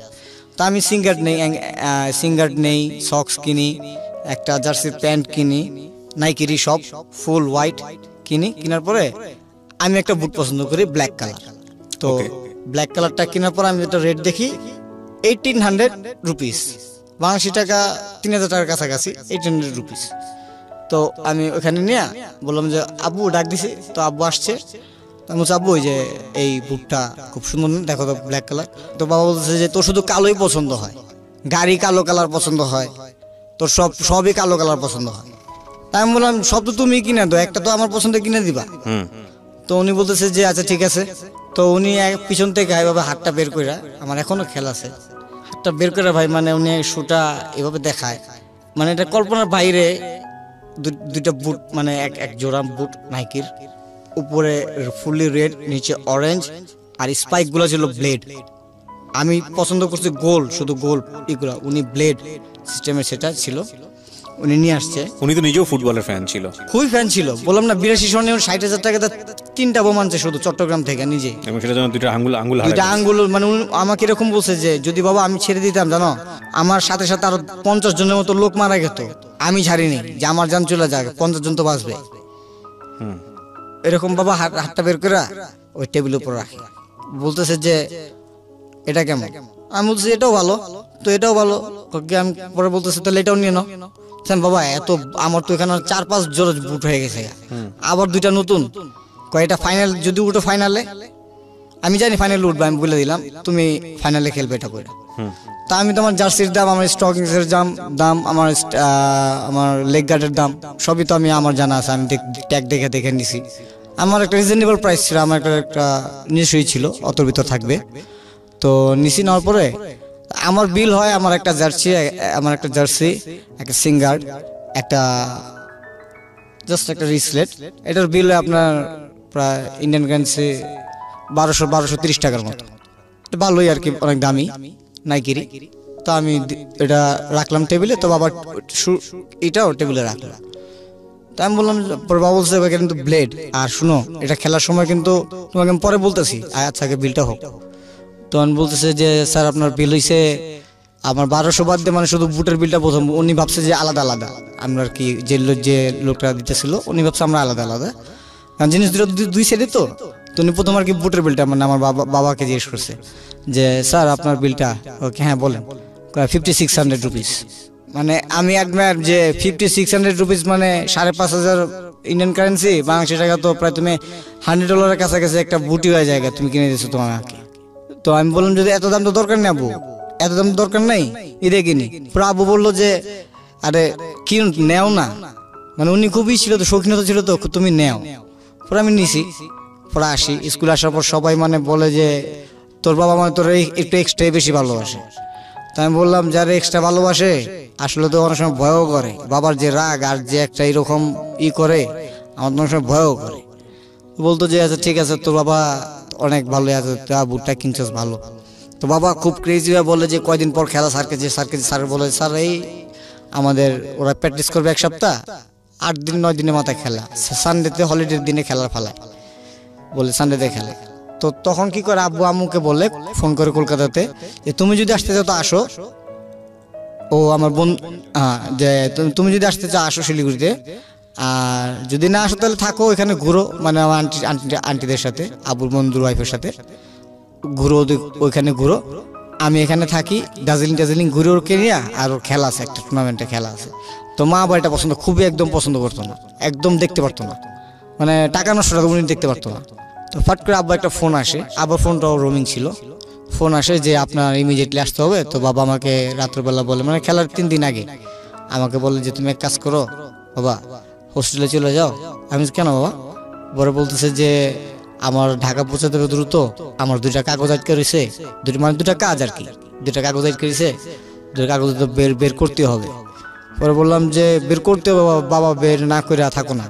তখন খুব মানে কষ্ট না, মানে এখন ভাবে ওইটা কষ্ট ছিল, তখন বাবা বলে যে ওই 2টা কাগজ যদি না ওঠাই তাহলে সে আগামীতে তুমি যদি ম্যাট্রিকে কিছু পাশ করো আমি কিন্তু তোমার নিজস্বভাবে তোমাকে গাড়ি কিনে দিব না, ঠিক আছে? এই দুইটা কাগজের জন্য, মানে ডাইরেক্ট বলে উনি আমাকে। আমি বলছি এত ইম্পর্টেন্ট, আমি বলছি আমি বুঝো কিন্তু ক্লাস ম্যাট্রিক যদি পাশ করি আর গাড়ি কিন্তু কিনে দিতেই হবে, ওটা না পার্সোনাল থাকবে। তো উনি বলে যে তুমি নিশ্চিন্তে থাকো, আমি তোমাকে কিনে দেবো, তুমি চিন্তা করে থাকো। তো ফট করে খেলা শুরু হয়। টুর্নামেন্টে আমার এক হাঁটু মানে বা পায়ের হাঁটুটা উঠা যায়, মানে মারে, বিপক্ষ দলের ক্লাবের এক প্লেয়ারই খুব মারে, মানে ওই লোকাটো খায়, মানে আমার হাঁটুটা এখান থেকে উঠে বাটাটা উঠে মানে এই পর্যন্ত আইসা পড়ছে, তারপর আমার হাঁটুটা খুব ব্যথা পাই আমি হাফ টাইমের আগে। তো হাফ টাইমে প্রায় 30 মিনিট পর 30 মিনিট হয়েছে মাত্র, ওরা মারে আর কি আমাকে। আচ্ছা, প্রথমে টার্গেট ছিল, তো হাঁটুটা উপরে এসে পরে আমি জাস্ট মানে পড়ে গেছি। পড়ে যাওয়ার পরে সাথে সাথে আমার ফ্রেন্ডের সাথে দেখে কি অবস্থা, যে আমার বাটটাটা এখানে উঠে গেছে। মানে এখনো দেখলে বুঝতে হবে যে অবস্থাটা কি পায়, মানে উঠে গেছে, কাইটা গেছে। তো বুটের কাটা তো কাটা, আর মনে করেন উঠে গেছে। আমার ফ্রেন্ড সাথে সাথে আমাকে মানে ও টান দিয়ে মানে সাথে রেফারিকে বললে যে ও তো ইনজুরি হয়ে গেছে, side of corner of side নিতে হবে। তো কোচ এসে সাথে সাথে নিয়ে যায়। কোচ তো বলে যে ওকে ভিতরে নিয়ে যাচ্ছে সাথে সাথে। তো স্প্রে করে প্রথম আপনার একটা যে পাউডারের মতো দেয়, আমরা স্পোর্টসে একটা পাউডার আছে ব্লাড থামানোর জন্য, পাউডারটা দেয়। তারপর একটা আইসিস দেয়, দেওয়ার পরে বলতেছে যে আসিফুর রহমান সো এন্ড, হ্যাঁ আমি বললাম যে এন্ড মিন, বলতেছে যে আর তো খেলা যাবে না, তো অসম্ভব ব্যাপার, তোর হাঁটু এখান থেকে এখানে আসছে, তোর হাঁটু আমি ধাক্কা না দিতাম এখানে রেখে রয়ে গেত, তাও তো আমি এখানে এখন তোরে ওই আইসি স্প্রে দিয়া আর তো রক্ত থামাইছে, তোকে কিছুক্ষণ মতো হসপিটাল নিয়ে যাবো। আমি মাথা খারাপ, তো impossible, I have to play, আমি খেলবই। স্যার বলতেছে না আমি তো পারমিশন দিব না। তো ওটা কোচ না, মানে আমার স্যার স্কুল টিচার, উনি দেখা, কারণ ওনাদের উপর দায়িত্ব ছিল, কারণ আমার যদি কিছু আমাদের বাবা মা তো ওনাদেরই ধরবে। তো যাই, তো আমি আমার ফ্রেন্ডকে ডাক দিয়ে গাই স্প্রে নিয়ে দুইটা, একটা ক্র্যাব ব্যান্ডেজ নিবি, ওকে কেন আমি দৌড়দা নিয়ে আস হাফ টাইমের আগে। ও আস, আমার রাগ মানে আমার বাবার রাগ যেরকম, মানে আমার রাগ একটু ডিফারেন্ট। উনি রাগ করলে মানে হাইসা উড়ে দিত, কিন্তু আপনার মানে আপনার দিকে তাকাইছে তো তাকাইছে, কিন্তু হাইসা উড়ে দিছে কথাটা। কিন্তু আমি আবার রাগ করলে দেখা গেছে সাথে সাথে দূরে বলাই রাগটা। উনি সবসময় বলতো যে তোমার ভিতর আমি তো পার্থক্য একটাই, তুমি রাগটা কন্ট্রোল করতে পারো না, আর আমি রাগ কন্ট্রোল করে রাগ দেখায় ছেড়ে দিই ওকে, রাগ কাকে বলে। এরপর আমি বললি যে আমার এরকম রাগ করতেছে যে আমি খেলতে পারবো না, আমি খেলবোই, অবশ্যই খেলবো। পরে ব্যান্ডেজটা আমি পুরো আমার ফ্রেন্ড আমাকে বলতেছে যে খেলিস না, রিক্স হয়ে যাবো, পা যদি জীবন একবার যায় বুঝিস, একটা লাইফের ব্যাপার। আমি বলছি যে আমি যে বলি সেটা কর, ডাক্তারকে ডাক্তার নিয়ে আয়, কোচকে ডাক দে, কোচ আসে, ডাক্তার আসে। ডাক্তারকে বললাম যে স্যার রিকোয়েস্ট করবো যে আপনি কাউকে বলতে পারবেন না। বলতেছে কি? বলছে স্যার আমি শুনছি যে বলে একটা পাঞ্চ আছে, ও বলতেছে যে তোর বয়স অনুযায়ী মারে, এটা মানে তুই বুঝতে পারবি না এটা কি জিনিস, এটা কিছু না, তোরা কে বলছে ফাউল কথা। তখন বললাম যে না স্যার, যদি অবশ্য না, যদি শক্তির কোনো কিছু থাকে একটা ডোজ দেন, আর না দিলাম এই পানি খেলবো। তো উনি খুব চিন্তা করে বলা এতটুকু মিলি হবে ভাইয়া, মানে একটা মিলি, 1 মিলি, একটা সিরিঞ্জের একটা মিলি, ওটার সাথে উনি কিছু নেয়, স্প্রে নেয়, নিয়ে আসতে করে রাখে। তো আমাকে বলে যে চোখ খুলে তাকায় দেখলে আর দেখানো লাগবে না, মানে ইংলিশে বলতেছে, আমিও কত কথা বলতেছি। তেমন জাস্ট ডু, আমি জাস্ট কথা বলার পরে জাস্ট ডু ইট, এভাবে ফালাইছে। সিস্টেমে ফালানোর পর আমার এসে ঢুকছে, ঢোকার পর দেখলাম যে আকড়ায় ধরলো কিছু, মানে সিরিঞ্জ এত টেস্ট নিচ্ছি অথবা কিছু নিচ্ছি, কোনো ফিল হয়নি এততে, আকড়ায় ধরছে হাড্ডিটাতে। সাথে সাথে উনি পাঞ্চ করে উঠায় ফেলা স্টিকারটা দিয়া, এখন তোর স্প্রে করারই কর, যেমন যা কর, আমার নাম নিস না বাবা, বলা আমার অসুবিধা হয়ে যাবে। বললাম আচ্ছা ঠিক আছে। দেখলাম যে আমার এটা তো পুরাই আগের মতো নর্মাল লাগছে, আসলে কিন্তু কিছুই নর্মাল না। আমি হাফ টাইম হয়, হাফ টাইমের পরে আমি নামতে যাই, তখন রেফারি আসে। রেফারি এরকম মানে আছে না, কথা আছে না যে ঘুষকে না খায়, কাক ভাত দেখলে তো আসবেই ছাদের উপরে, এরকম দুষ্টামি করতে করতে ওই রেফারি আসছে। আর রেফারিকে প্রথমে অ্যাডমিট করে বলছে যেটা it's not a good person, ও সাপোর্ট করবে না আমাদের একটা দল, অথবা এখান থেকে একটা প্লেয়ার বের হয়ে কোনো ক্লাবে যাবে, ও সাপোর্ট করবে না। উনি আইসা এখানে লাথি দেওয়া শুরু করছে। এটা হলো আপনার সাইড রেফারি দেখবে, এটা তো মেন রেফারি দেখার কোনো না।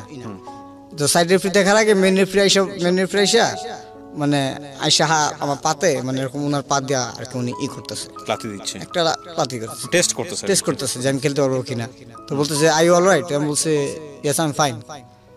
তো উনি আইটু জোর ধাক্কা দিল যাতে আমি আমার এক্সপ্রেশনের জন্য। তো আমি বললাম, আমি ওনাকে ডাইরেক্টলি বলে ফেললাম যে sir you want to punch.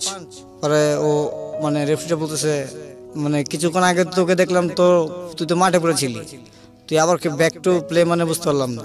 আমি খেলতে হবে, জিততে হবে তো আমার। পরে আমার ফ্রেন্ডরা বলতেছে যে এখন খেলা যায় কিভাবে বল, মার তো অনেক খেলাম। আমি সে মার পরে গোল তো 2টা দিয়ে দিছে, আমি 3টা শোধ করতে হবে।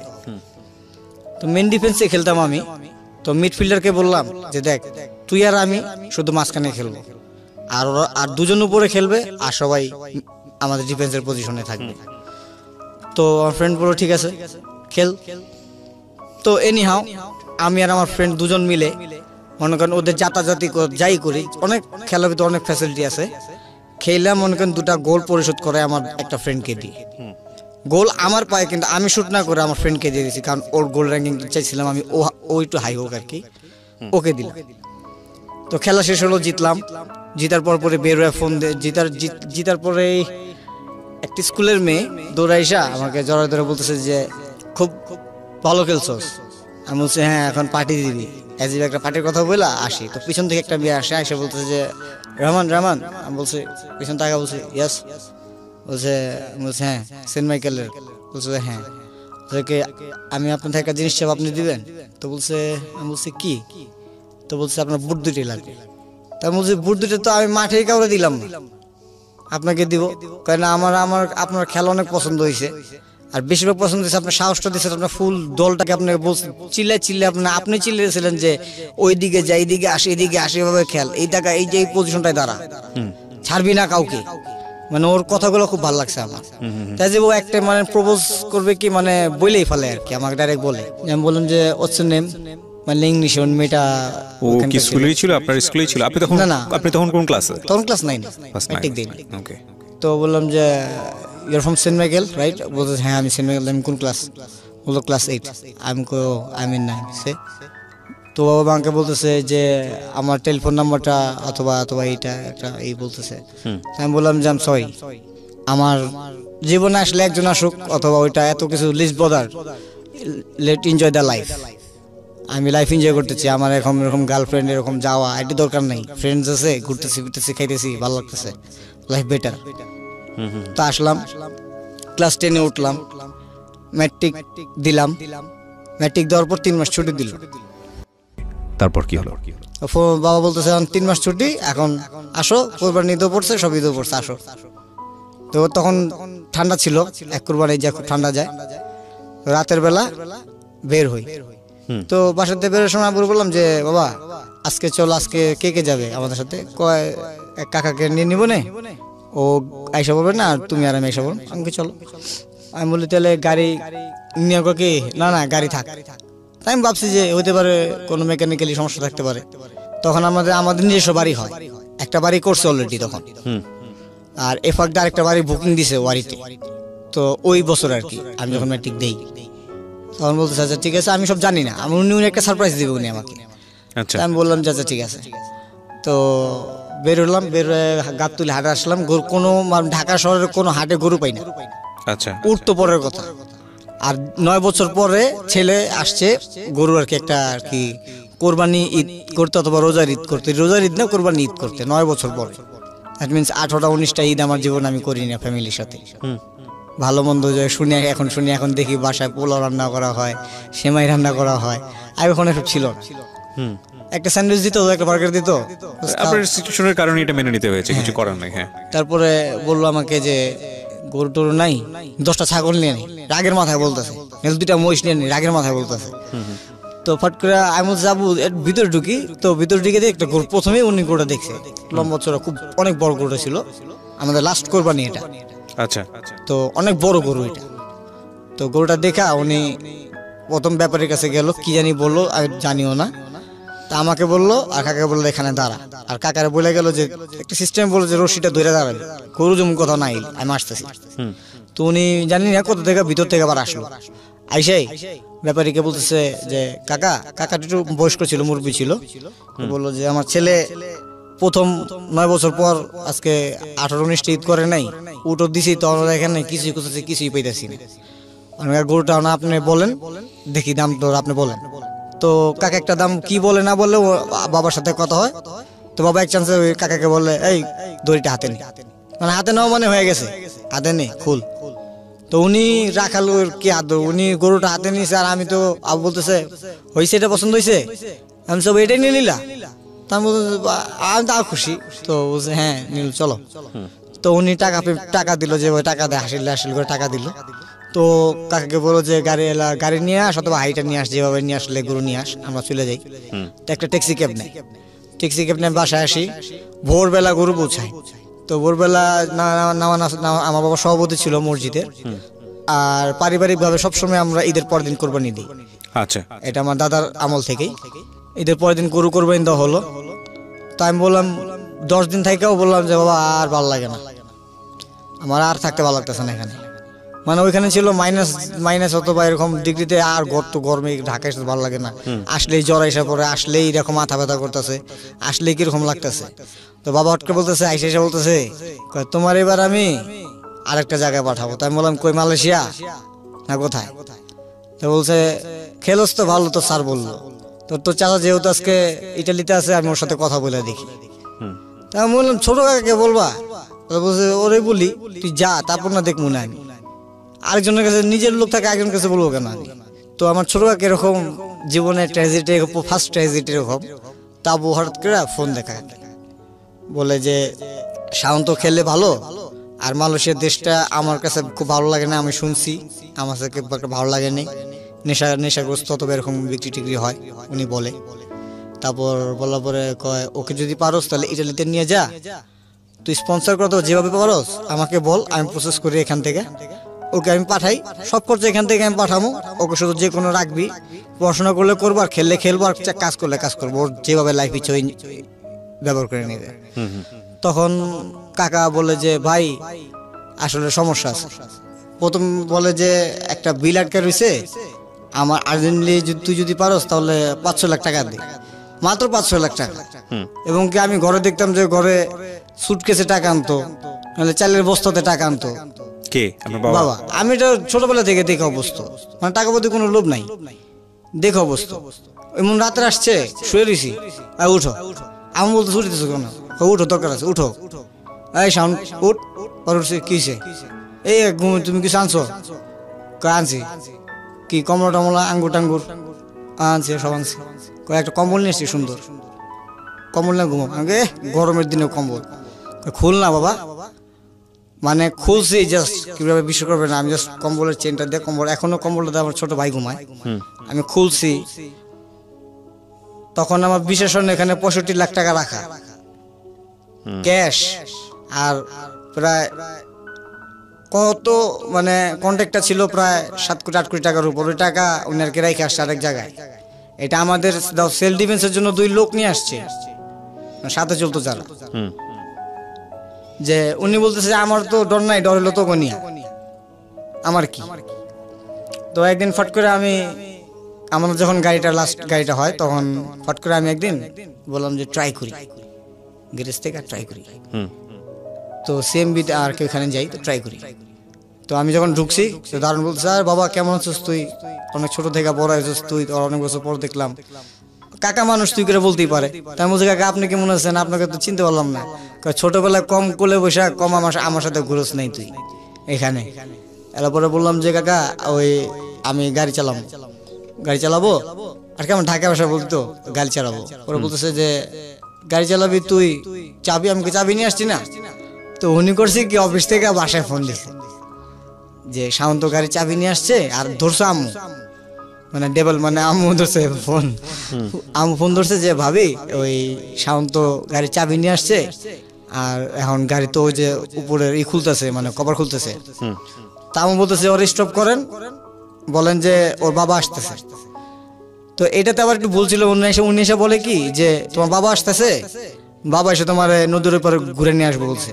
তো আমি কই তাহলে কোনো ব্যাপার হলো না, আমি গাড়ি নিয়ে ব্রিজের উপর রাখি, আপনি একটু গেটটা খুলে দেন।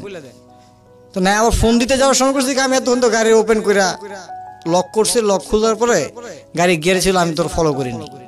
ড্রাইভার হয়ে গেছে একটা পজিশনে, যে পজিশনে চালায়, তো ফলো করি নাই। তো গাড়িটা যখনই আমি খালি শুধু স্টার্ট দেখছি, এটা পাড়া দিছি, ব্যাক সাইড নাই, মানে ব্যাক ডালা, গ্লাস, বাম্পার টাম্পার কিছু না। আমি তো চোট পায়া, মানে কপালের ভিতর ব্যথা পাইছি, নাকে ব্যথা পাইছি। পরে বেরোছি গাড়ি থেকে, আর ওই কাকা সাথে সাথে আমার গাড়ি থেকে বের, গাড়ির চাকা ঘুরতেই আছে, মানে আমি তো আর বুঝি না অত কিছু, আচ্ছা ঘুরতে আছে। তো ভাঙছে গেছে, আমার ছোট কাকা, আমার সেজো কাকা আসছে, আইসা উনি গাড়ি স্টপ করছে, উনি দেখা বলতেছে যে তোর বাবাই বিগড়ে গেছে, বলতোই বাসকা দাঁড়া। তখন আপনি ক্লাস 9 এ? তখন আমি ক্লাস 9। তোরে তোর বাবা বিগড়াইতেছে, এই দেশে থাকলে তুই তো আরো বিগড়াইতি, তোর দেশের বাইরে রেখে আরো বিগড়াইতেছে। তোর বললাম যে ও কাকা বলছে বলুক গা। আসছি, আসার পরে বাবা আসতে করে ঢুকতেছি বাসায়, তো বাবা ঘুমের থেকে বলতেছে একটা অন্যায় করছো, সন্ধ্যাবেলা কিন্তু তুমি থাইকো। তা আমি বললাম অন্যায় করছি, গাড়ি ভাঙছি, এটাই অন্যায় হবে? তো যা কি হবে আর। তো আমি বসলাম, তো বিকাল হইলো, উনি ঘুমে থেকে উঠলো, আর ওনার ঘুমার একটা টাইম ছিল, ভাত খেয়ে একটু ঘুমাবে 1 ঘন্টা, ঘুমে থেকে উঠবে। তারপরে দুপুরে ঘুম মিস দিত না। তো উঠছে, উঠার পরে দেখলাম কি শার্ট প্যান্ট সব পরলো, চা খালো। তো আমি ড্রয়িং রুমে বসে রয়েছি, তো উনি পিছন থেকে এসে আমার ঘেটিটা ধরছে। আচ্ছা, ঘেটিটা ধরে আমি ঘেটি হিলাইতে পারতেছি। আমি এরকম মানে আপনারা আমাকে যা দেখতেছেন কি ভাই, আমার এই হাইট ওজন ছিল 55.2 কিলো, আমি এরকম ছিলাম। তারপরে আমি ভাবলাম ঘেটিটা ধরছে মানে আমি শক্তি, আমার শক্তিতে আমি কুলাইতে পারতেছি না ঘেটি সরানোর জন্য। যেখানে খেলার ময়দানে আমাকে দেখলে দেখা গেছে 3-4 জন অটোমেটিক সামনে আসবো না, যে নীল মাইরা বসে। তো উনি ধৈর্য নিয়ে আমাকে মাঝখানের রুমে নেয়। তখন আমি বলে কি করতেছো? তো সাথে সাথে উনি আমাকে ঘরের ভিতর পুশ করে দিয়া রুম লক করে দেয় উনি ভিতরে। উনি আমার কাঁধের উপর পা রাখে, মানে যেভাবে রাখে, তখন বোঝে মানুষের শক্তি, যে কারো যারা বেশি ভালোবাসে তার প্রতি অত একটি হইলে কিরকম হয়। টেবিলের উপর কিভাবে হাত দুটা রাখলো আমার এভাবে, আমার এই আঙ্গুল দুটা এখনো ব্যথা করে। উনি পুতাটা ছেচ্ছে, এই গাড়ির কারণে শুধু না, উনি পুতাটা ছেচ্ছে, মানে যে আমরা পাটা পুতা করি না, উনি পুতাটা ছেচ্ছে। আমি শুধু একবার চিখে দিছি, এরপর চিখে দিয়েছি না যে কি করতেছে উনি, যেমন ছেচতেছে। পরে আমার এক কাকা আছে, আব্বুর সাথে সবসময় থাকতো, উনি গেট একদম এমন ভাবে ধাক্কা দিয়েছে, উপরের লকটা ভেঙে গেছে, উনি ভেঙেই ঢুকছে। ঢুকি আব্বুকে জড়ায় ধরে বাইরে গেছে। পরে একটু ঠান্ডা মান্ডা করে, পরে রাতের বেলা আব্বু আসে, আসার পর অনেক দেরি করে আসে। আসার পরে পরে মা বলতেছে এইভাবে মারে, ডাক্তার দেখাই নিয়ে আসলাম আর কি। আমার আঙ্কেলই ডাক্তার, বলতেছে দেখাই নিয়ে আসলাম, বললো জীবনে হাড্ডি সোজা তো হয়ে গেছে, মানে ব্যথাটা থাকবে, এজিব একটা ব্যথা হবে। তখন আমি বললাম যে ঠিক আছে, মারছে কেন মারছে কি আমি কি বলবো। তা আমু রাতে জিজ্ঞেস করে তুমি ওরা কেন মারলা। দাদু আইসা পরে ফাঁকে, ছোট কাকা আর কি তখন তিটালি থাকে, দাদু আইসা পরে, ছোট ফুপি আসে। তো আমাকে দাদু ঘুমায় থাকে, তা আমি তো আঁকড়ায় রয়েছি আঙ্গুল দুটা, আঙ্গুল সবগুলা নিয়ে। তো আবুকা বলে যে তুমি কেন এরকম করলা। তো বলতেছে যে ও আমি যে ঘুমায় রয়েছি, তুমি এটা আমার আম্মুকে তুই করে বলে যে তুই ভালো করে জানিস যে আমি ঘুমায় থাকি, কিন্তু ঘুমায় থাকলে আমার কান আর আমার চোখ কিন্তু এড়াই কেউ যেতে পারবো না। আমি হাজারটা শ্রমিক খাটাই রাস্তার ভিতর, আমি আরেক কন্ডাক্টর না বসাই না, আমি বড় কন্ডাক্টর হইলেও আমি নিজে দাঁড়াই করি, দেখি যাতে আমার কাজে যেমন কেউ না বলতে পারে যে এই সাউন্ড এন্টারপ্রাইজের কাজ রং হয়েছে। নাম ছিল সাউন্ড এন্টারপ্রাইজ, ট্রেড লাইন্সের নাম দিয়েছিল সাউন্ড এন্টারপ্রাইজ, আপনার নামে নাম। জি। তারপর বলে যে রোড যেমন খারাপ না হয়, ওনার কথা হইলো এটা যে কে যেমন আমি অল্প লাভ করব, মানে গভর্নমেন্টের কাজগুলো, গভর্নমেন্টের কাজ আমি অল্প লাভ করব, কিন্তু আমি ই করবো না। কিন্তু বাবা কোনো হারাম কামাই না, হারাম দেখি নাই। তো উনি বলে যে ও আমার এই জিনিসটা ধরছে, এটা আমি মনে বলছি না, ও আমার এই জিনিসটা ধরছে।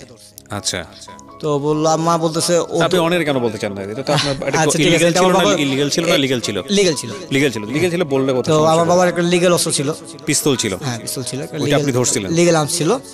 আমি ধরছি কিভাবে, মানে মানি ব্যাগটা, ওয়ালেটটা ভরা টাকা, পিস্তলটা এভাবে কভার দেওয়া রাখা, আর গাড়ি চাবিটা এখানে।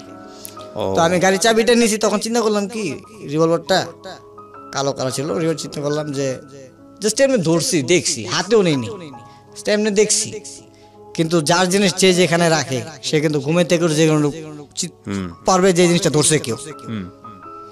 তো মাকে বলে সেই জন্য আমি ওকে দেশে রাখি নাই, যে আমার কিছু দেখা ফেললে ও চলে যাবে অন্যদিকে, ওকে রাখছি আমি বাইরে। সেজন্য তোরা সবে আমার যত রিকোয়েস্ট করছো যত বছরে যে ওরা আইনা ফালানো, ওরা একা ফালা রাখছেন, ছেলে খারাপ হয়ে গেতেছে, হয়ে গেতেছে, কত ধরনের কত কথা বলছো, কিন্তু ওরা একা রাখতেছে। এখানে একটা কারণ আছে, যাতে যদি আমার কিছু হয় ও যেমন একা থাকার অবস্থা যেমন থাকতে পারে, যে একা কি লাইফ।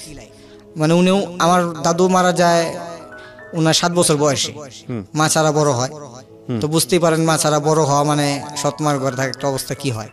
জুটা প্লেটও খাইছে আমার বাবা আর কি, এরকম আর কি দিন গেছে ওনার। আমাদের এই অসুবিধা দিতে চায় না, উনি উপভোগ করছে বইলা।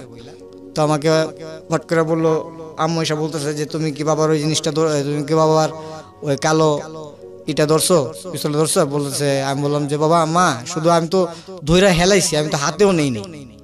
তো বলছে দেখছো তোমার বাবা কিন্তু ঠিকই দেখছে যে তুমি নিছো। আমাকে বলতো মারার পরে পরের দিন দেখি যে আব্বু নিজেই কান্না করতেছে। তো আমি আশ্চর্য হয়ে পাশে গিয়ে বললাম যে আব্বু মাফ করে দাও, আর ধরো না। কয় দেখ রে বাবা, জীবনে এমন কিছু দেখো না, এখন পর্যন্ত ওই পর্যায়ে যাও নাই, গেলে বুঝতে পারবো কষ্ট কাকে বলে আর এই লাইফটা কি। তোমাকে তো সব দিতেছি, তুমি বুঝতে পারতেছো কি না কি। বুঝেছে বাবা, সব আল্লাহ, আল্লাহ ভরসা। কয় একটা কথা আছে, আমরা এখানেও থাকবো না। আমি বলছি নতুন বাড়ি করছো, দাদা বাড়ির ভাই, দাদা বাড়ির রাইখাও, আবার দাদা মানে আমার বাবার কাকার জায়গা কিনা ওইখানে চারতলা বাড়ি করছে। যে কোথায় ছিল আপনাদের বাড়িটা? ওই পোস্তগোলাতেই, আপাতত যেখানে আছি। ঢাকার পোস্তগোলা? হ্যাঁ, ঢাকা পোস্তগোলা, ট্রেন পোস্তগোলাতে। বলার পরে আমাকে বলতেছে যে এই কথা, তাহলে চলো আমার সাথে। তো ওই বাসায় নিয়ে যায়। তখন টিকেটলি বলি আমরা, ওয়ারি টরি বলি না। তখন টিকেটলি বলি। তখন 5 কাঠার উপর, আর এত তো জায়গার আইডিয়া না, আবু আর কি বলে আর কি, ওই জায়গাটা 5 কাঠা আছে। এই দেখো তো বিল্ডিংটা 3 তলা করা আছে, 6 তলা করা যাবে। এই বিল্ডিংটা কালকে 50 লাখ টাকা দিয়ে গেছি। তা আমি বললাম 50 লাখ টাকা দিয়ে কিছু বিল্ডিং এর জন্য তো কিনা হয়ে গেছে? কয় না, বিল্ডিং এর দাম 1,33,00,000 টাকার মতো উঠছে। তারপর কি হলো? জি, তারপরে আসলে কি ভাই, তারপরে বাবা আমাকে বাড়িটা দেখায়। বাড়িটা ছিল আপনার, এখন ওই যে আপনার যে আগের একটা স্কুল ছিল আপনার সরকারি স্কুলটা, আপনার ওয়ারি এখন উচ্চ বিদ্যালয় করা হয়েছে। ওইটা গলি দিয়ে নারিন্দি পরে সাইডটা দিয়ে বাড়িটা দেখালো। বললাম যে ভালো হয়েছে, চলো। তো রাত্রে আসার পরে ওনার যে বিজনেস একটা পার্টনার ছিল, আমার একটা ভাইয়া ছিল, খুব ভালো, মানে মায়াবী, আব্বুরে খুব ভালোবাসতো। আচ্ছা। ইভেন কি আব্বুর জন্য উনি কেউ মানে কিছু করতে রাজি ছিল, আবার উনি কিছু দিয়েও দিতে রাজি ছিল। মানে আমার আব্বুকে কাকা বলতো, আর আমার আম্মুকে একবার মাই ডাকছিল, আর আমাদের তো খুব আদরই করতো। তখন কাকা পাজারো গাড়ি কিনে ফোন করছে, কাকা আপনি কোথায়? বলছে কয় তোর বাড়ি থেকে নিয়ে একটু এখানে আসছি, রিক্সা দিয়ে ঘুরতেছি। কয় কাকা আপনি ডরেন না, অফিসে আয় পরে, সদরঘাটের একটা অফিস আছে, সদরঘাটের কোনো অফিস ছিল। উনি যায়, আবু যাওয়ার পরে লাল কালারের গাড়িটা। তো আমার তো এত নেই, দেখতে দেখতে একটা অবস্থা হয়ে গেছে, কি দেখবার মানুষ, এটা কি সারপ্রাইজ লাগে না? সারপ্রাইজ লাগে না। তো আমি ই করে তার সাথে ওনার যে ওখানে যা পরিচিত সবই পরিচিত, আমাকে চিনতো, আর সব দেখতেছে। বলছে শাওন রে কত ছোট রেখে এখান থেকে গেল, আর কত বড় রেখে আনলো শাওন রে। তো গোলগাপ্পা হয়ে গেছে গা। আর লাভ বলতেছে যে আরে না রে, থাকতে চায় না। থাকে ওরাই খেয়ে ভুল করছি, আর মার লগে থাকতে চায় না, খাইতে গেলে কি খায় না খায়, মানে এরকম একটা কথা বলতেছে, আশ্বাসের কথা বলতেছে। তো ভাই আমাকে বলতেছে ভাই তুই আমার কাছে আস, এদিকে আয়।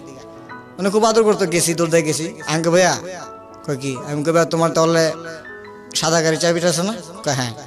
তখন ওই আমলে অনেক নামি দামি যারা ছিল গাড়ি চালাইতো, বললাম তোমার গাড়ির চাবিটা দিবা, আমি এখান থেকে চালাবো। তো বলছে তোর তো শুনছি তুই ওই দিন গাড়ি মেরে দিছ, গাড়ি অনেক রেজে। আমি তাহলে তোমার দিবা না ডরে? পরে উনি কি বাইরে লাল একটা গাড়ি দেখছো? আমি বলছি হ্যাঁ। গাড়িটা আজকে কিনছি। আমি আজকে কিনছো তাহলে তো বলি। কয় কি? মানে বলতেছে যে তোর কি পছন্দ? আমি কই না তোর এই, আমি দূর আমার পছন্দ হয়েছে আরেকটা, আমি আব্বুকে দেখাবো পরে। মানে একটা দেখছিলাম গাড়ি, খুব পছন্দ। ওই গাড়িটা এখন খুব অ্যাডমায়ার করি কিনার মানে ছিল। পরে বলার পরে বলতেছে যে আচ্ছা ঠিক আছে যা। আব্বুটাকে আরেকজনের সাথে কথা বলতেছে, ব্যবসায়ী আলাপ করতেছে। তা আব্বুর ফাট করে বলতেছে কাকা আপনার ব্যবসায় চিন্তা বাদ দেন, রাত্র হয়ে গেছে, খাওয়া দাওয়া করবো আগে, চলেন। পরে ওইখান থেকে আর কি আমাদের বাসায় আসি। বাসায় এসে আর কি খাওয়া দাওয়া শেষ হয়, মানে আশ্বিনকে ছেড়ে দিই। তখন ব্রিজের উপর আসি, গাড়িতে বসে আসি, ব্রিজের উপর আসি। আসার পরে আব্বু নামে, আমি নামি। তো উনি খুব ড্রিঙ্কে ছিল, হেভি ড্রিঙ্ক করছিল। মানে তো আব্বু বলতেছে যে ভাতিজা ড্রাইভারকে উনি ওইখান থেকে তাড়াইতেছে। তো ড্রাইভারের বাবা বলতেছে না থাক, মানে এজ ইফ ওর যদি কিছু দুর্ঘটনা ঘটে। তো ভাইয়া বলতেছে কিচ্ছু হবে না কাকা। আর কাকা শুনেন, ওই আপনি যে জায়গাটা কিনছেন আমার লোকে তো বেচ চালাইছি। ওর আব্বা বলতেছে তুই আমার জানিলি না? আচ্ছা থাক, বিশ্বাসের উপর তো বিশ্বাস, কাগজ কলম কিছুই নেই, বিশ্বাসের উপর বিশ্বাস। যা তোর লোক এত কোটি টাকা এত টাকা লেনদেন করছি, আমি এই রোড বানাইছি, কেউ আমার ঠেকাই দিছে, তুই আগে গেছিস যে ওই লোকের ঠেকাইতে যে কার রোডের কাজ ঠেকাস। তো তো বলতেছে তোর থেকে আমি কি করুম নাকি, কিন্তু এমন কি না এখানে লাভ আছে একটা, মানে উনি আমার সামনে বলতেছে কি আমার ভাইটারে আমি এই গাড়িটা একটা গাড়ি কিনে দেবো, তোমার একটা নতুন গাড়ি কিনতে হইব, এটা বাদ দাও, গ্যারেজেই থাও, নতুন গাড়ি কিনবা কালকা, আর বিল্ডিং এর ফুল টাকা কালকে অ্যাডভান্স কালকে দিয়ে দিবা, 80 লাখ টাকা কালকে। আমি বিল্ডিং এর ব্যাপারটা বুঝি নাই, মানে কি বিক্রি করে দিয়েছে উনি বা কি হয়েছে আপনার কাকার সঙ্গে ওনার কথোপকথন বা গাড়ি কিনে দিতে চাচ্ছে, মানে আমি আমার কাছে খুব ও আচ্ছা ঠিক আছে না, কথাটা হলো যে উনি গাড়ি থেকে আমাদের ব্রিজে আসি আমরা, উনি নতুন গাড়িতে চড়ে। তো উনি আপনাদের কি বিক্রি করে দিয়েছে যেটা বলছিলেন? না আমাদের জমি কিনছিল বাবা 25 কাঠা। আচ্ছা, সেটা বিক্রি করে দিয়েছে আর কি ওনার জমির সাথে একসাথে কিনছিল, 100 কাঠা কিনছিল একসাথে, 100 বেশি আর কিনছিল। আচ্ছা, 4-5 জন ছিল পার্টনার আর কি। তো আবু কখনো কাগজে কলমে আর কি ভাইয়ের সাথে কখনো লেনদেন করেনি। ওইটা আলটিমেটলি আপনার বাবার নামে কাগজে কলমে লেখা না, ওনার নামে ছিল, পুরোটাই ওনার নামে ছিল। ওনার নামে ছিল। তো ভাইয়া বলতেছে কাকা জায়গা তো বিক্রি করে ফেলছি। কয় জায়গা বিক্রি করে ফেলছো? কয় তাহলে? কয় জায়গা বিক্রি করছি, তুমি দিছো, মানে বলতে এবার বলছে যে তুমি দিছো কত ওই লোকের, কোনো সমস্যা নেই তো? কেন কোনো সমস্যা না, 50 লাখ দিয়ে দিছি, লোকটা তো ভালোই ব্যবহার করছে, লোকটা তো কোনো কিছু বলে নাই। আমি শুনি না, মানে এরকম আমার সামনে আমি আব্বা হাত ধরে রাখছে আমাকে, কয় তাহলে কাজ করি, কালকে বাকি 80 লাখ টাকা তুমি আমার তুলে যাও, 80 লাখ নিয়ে ব্যাটা যদি ফুল পেমেন্ট দাও তো ফুল পেমেন্ট দাও, আর না দিলে একটা গাড়িও কিনো আর ওই বাসা উঠে যাও, এই এলাকা ছাড়ো, তাহলে ছেলে একটা অথবা মানুষ এখানকার ভালো লাগে না। যেহেতু ছেলে কিনে তো আগে গেছো, আইসা যদি চলে গেছো চলে যাও। তাও আবু আইসা বলে কি যে যা তো সকালে কিন্তু টাকা দিস, আর তাহলে একসাথে যামুনে তোর বাইরে তাহলে রাখি আরো 2-3 দিন। তা আমি তো আরো এক্সাইটেড হলাম যে সকালে তো আসবে ভাইয়া, আবার নতুন গাড়ি, আবার আমাদের একটা হবে, আমাদের নতুন বাড়ি হবে, আমরা এরকম একটা সোসাইটিতে চলে যাব। তো তখন ফট করে ফজর ওক্তে আমাদের লাইফের টুইস্টে এটা, মানে ফজর ওক্তে আমি মানে ম্যাট্রিক দিয়ে আসছি মাত্র, আসে সকালে ওনার সাইড গার্ড আসে, ওনার ছোট ভাই আসে। কি নাম ছিল ভদ্রলোকের? শামীম ভাইয়া। শামীম, ওকে। শামীম ভাই আপনার বাবার বিজনেস পার্টনার? না না না, তাহলে ওনার ছোট ভাই, যে লোকটা বিক্রি করে দিল জমি, ওনার বিজনেস পার্টনার তো ওনার ভাতিজা বলতে গেলে সেলিম ভাইয়া। সেলিম ভাই, ওকে। উনি বিক্রি, আমি যতটুকু বুঝতে পেরেছি যে জমিটা আসলে আপনার বাবা এবং উনি দুজনে মিলেই কিনেছিলেন, কিন্তু আপনার বাবা আপনার কাগজে কলমে করে নেয়নি। তো উনি ওই জমিটা লাভে বিক্রি করেছেন, সেটার একটা পার্সেন্টেজ আপনার বাবা পায়, যেহেতু জমিটা আপনার বাবারও ছিল, সেটা দিয়ে দেওয়ার কথা আলটিমেটলি সেই দিন। হ্যাঁ, তারপরে বলেন।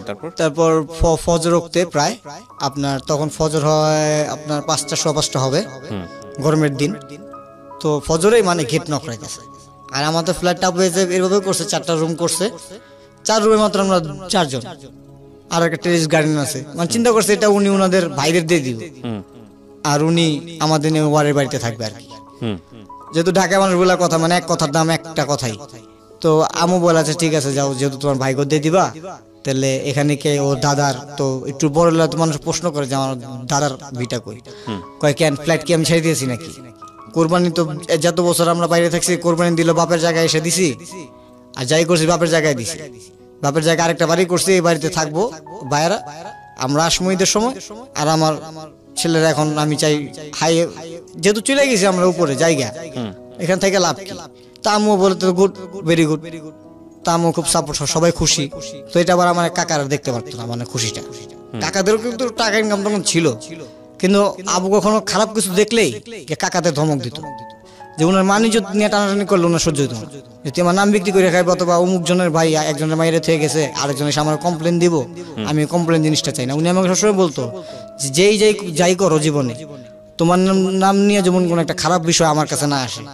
আসলাম ফজর ওয়াক্তে উঠে, তা আমি তখন ঘুম ভাঙে না, তো ওই ওনার ছোট ভাই আসে, আইসা হাঁটু ভাঙা বসে পড়ে, আমি ঘুমেতে উঠে দেখছি হাঁটু ভাঙা, আবুও বসে পড়ছে মানে বিছানা, আমি দেখতেছি, আর আম্মু তো একটু কান্না করতেছে, ছোট ভাইটা তখন ছোট, কান্না করতেছে। তো আমি বলতেছি স্বামী ভাই কি হয়েছে, আসছে তো সকাল, তুমি কান্নাতেছো কেন, আপনি কান্নাতেছেন কেন? তখন কিছু তো বলতেছে না। পরে আব্বু একটু ওইটা কঠোর মনে ওইটা একজনকে ফোন দিল, বলতেছে কয় তুই কে এখানে আছি, কয় বইটা গেছে, এটা বইটা গেছে।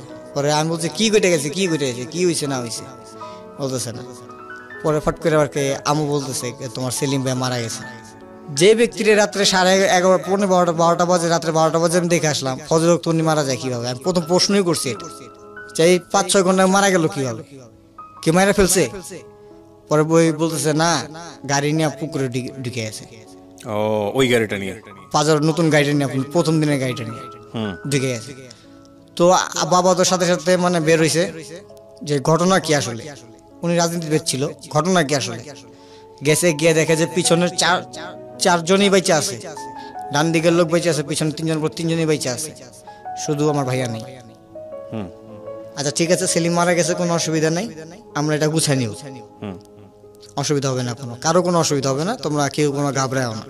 এই কথা বলে গেল। তো 40 দিন 1 মাসের মধ্যে কারো থেকে কর্জের টাকা অথবা কিছুটা একটা মৃত ব্যক্তির বাসা থেকে কিভাবে টাকা নেওয়া যায়, যার আলমারি ভরা দেখতাম টাকা, স্টিল আলমারি হয় না, আমাদের পুরোনো টাকাতে স্টিল আলমারি ব্যবহার করা হয়, স্টিল আলমারিতে মনে করেন ভরা থাকতো টাকা। আমাদের এখন আলমারি আছে, আবার এরকম আলমারি বানায় নিয়ে আসছে যে 2টা পার্ট, আপনি দেখতেছেন ড্রয়ার শুধু 2টা, কিন্তু এখানে ড্রয়ার কিন্তু 2টা না, এখানে আপনার 2 কোটি টাকা রাখা যাবে, দেখো উপরে ট্রে টান দিয়ে, যে এরকম ভাবে সিস্টেম নিয়ে আসছে উনি। ভাইয়ার রুম টুম সবই করার পরে ডাইরেক্ট আব্বু বাসায় গিয়ে বলতেছে যে পোস্টমর্টমের জন্য পুলিশ যেহেতু আসছে তো এটা নিয়ে যাক। তো ওনার কাকারে বললো যে ভাই ওর রুমটাকে তালা মারে। তো ওনার বড় বোন যেটা ছিল উনি খুব দুষ্ট, কি মারা গেছে, থাক মারা যাওয়া ব্যক্তির ব্যাপার খাপ বলতে নেই। তো উনি এসব বলতেছে যে কেন ওনার রুম লক করা হবে। পরে বলছে ওর রুমের ভিতর আমি না, আমার মতো অনেক মানুষ আছে যাদের অনেক কিছু রয়ে গেছে, কিন্তু আমরা কিন্তু টাকাটা ইম্পর্টেন্ট দেখতেছি না, ওর রুম থেকে যেমন কিছু না হয়।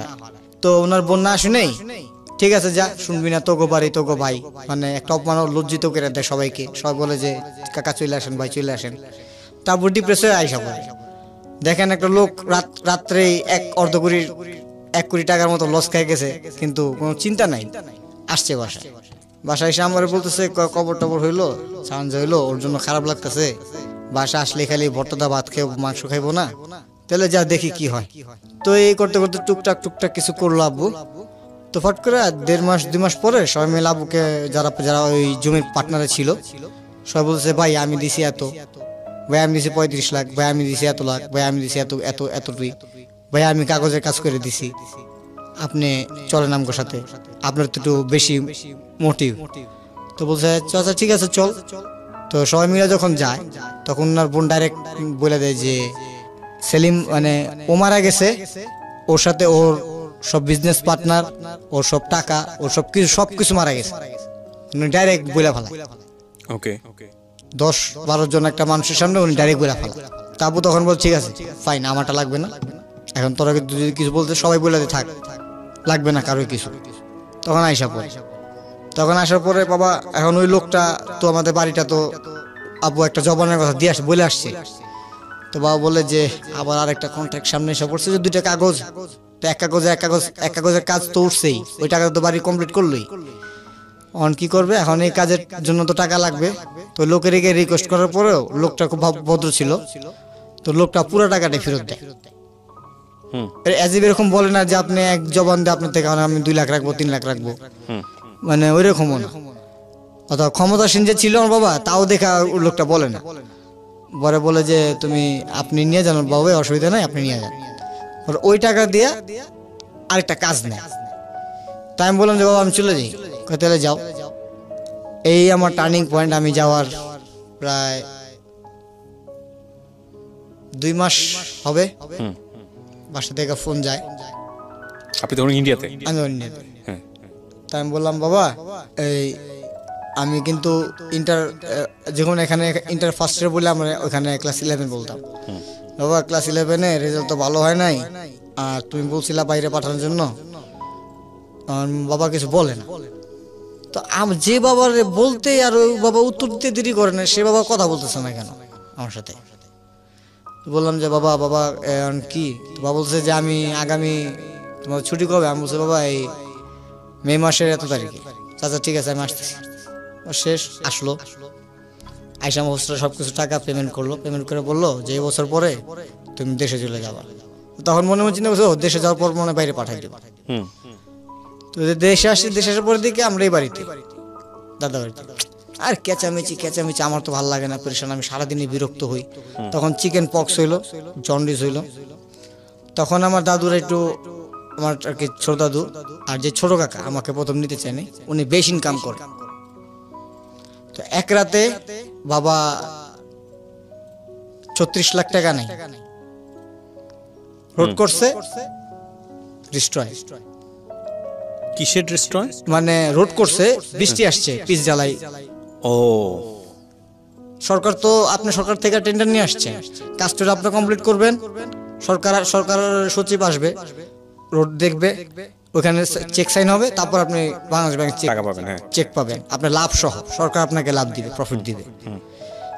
ওই রাতে রেখে আসে, রাত্রে একজন রং করতে গিয়ে মিস্ত্রিও মারা গেছে, বৃষ্টি আসছে, বৃষ্টিতে পিচ জেরালে যে পিচও পড়ে গেছে। কমসে কম একটা পিচ যদি একটা 1 কিলোমিটার রোডে দিতে যান কিবরিয়া ভাই, কমসে কম 4-5 লাখ টাকা তো এমনি রাখবে রং সহ। পিচ নতুন করে ঢালাই দিতে হবে পিচ করে, আর ছিল প্রায় 7 কিলোমিটার উপর রোড, তাও কিছু হয়নি আমার বাবা। তারপর কি হলো? ওনার টাকার কিছু দরকার ছিল আরেকটা কাজ ওঠানোর জন্য, 16 লাখ টাকা, প্রায় 25-26 লাখ টাকার দরকার ছিল কাজটা উঠানোর জন্য। মানে একটা কাজ নিবে, আরেকটা কাজ হাতে নিলে আবার দাঁড়া যাবে বলতেছে। তো কাজটা নেওয়ার জন্য কিছু ঘুষ কিছু দিতে হয় আর কিছু দিবে। তো গাড়িটা বিক্রি করে ফেলে, তখন আমি বলি আব্বু গাড়িটা বিক্রি করতেছো, তখন আমি বলছে তুমি চুপ থাকো না, গাড়ি বিক্রি করছে একটা হবে, চিন্তা করো না। ঠিক আছে, উনি আমাদের বুঝতেই তো না যে উনি যে কোথায় পৌঁছায় গেতেছে। আচ্ছা, উনি কোথায় পৌঁছায় গেতেছে উনি আমাদের বুঝতে দিতেছে না। তো আস্তে আস্তে আস্তে আস্তে এই 2011-এ একদম মানে ঘরে একদিন দেখি যে হামতাম আব্বুর সাথে আম্মুর সাথে চিলেছি। তা আমি কিছু মাথা না ঘামা কম্পিউটার নিয়ে বসা লাউডলি স্পিকার দিয়ে গেম খেলতেছি। তো মা আইসা বলতেছে তুই কি খাবি না? আমি খাবো না, আব্বু খাক। আব্বু খাইছে, পরে বলতেছে যে তো আব্বু খাইবো না, আব্বু অনেক টেনশনে আছে। কি হয়েছে আম্মু? তোমার তো আর ইন্ডিয়া যাওয়া হবে না, আর তোমার পড়ালেখা মনে এখন দেশেই করতে হবে। আমাকে মিলবই তো না, জুলিয়াস সিজার পড়ছি ক্লাস 7-এ, আর এখানে এসে দেখবো যে অক্সফোর্ডে মাত্র ক্লাস 9-এর প্লাবন পড়তেছে জুলিয়াস সিজার। মা আমার দ্বারা হবে না।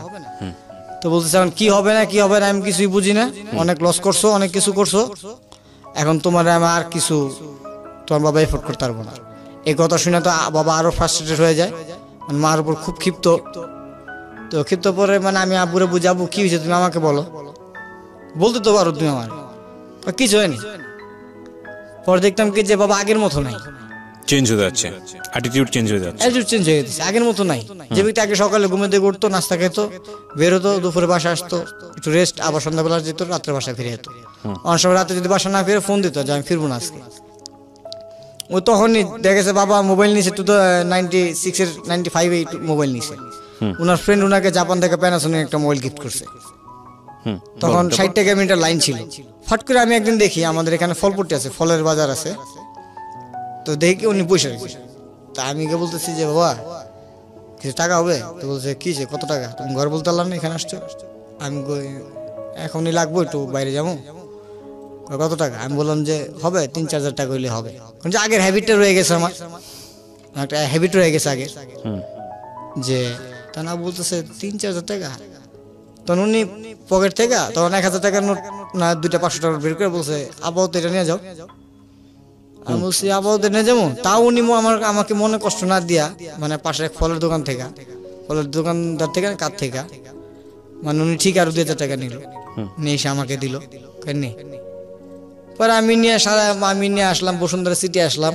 একটা ফ্রেন্ড হইলো আর্সেন গেট থেকে, মানে আমাদের এলাকার পাশের থেকে একটা মেয়ে বন্ধু হলো। তো ও আস্তে আস্তে আমার সাথে একটু জড়াইলো, আমার একটা ব্যবহার দেখা, একটাই দেখা না। কিন্তু তখন কি আপনার বাবা কি বললো যে কি ঘটনা ঘটেছে? বাবা কেন কিছুই বলতেছে না। তো আমি আমার ওই ফ্রেন্ডকে নিয়ে একটু ঘুরি ফিরি, ওইদিকে যাই, বসুন্ধরা সিটিতে আসি, ছবি দেখি, ওকে নিয়ে একটু সারাদিন সময় দিই। এই ফাঁকে আমার ফ্রেন্ড যেগুলো ছিল ওগুলো সবাই বাইরে চলে গেছে।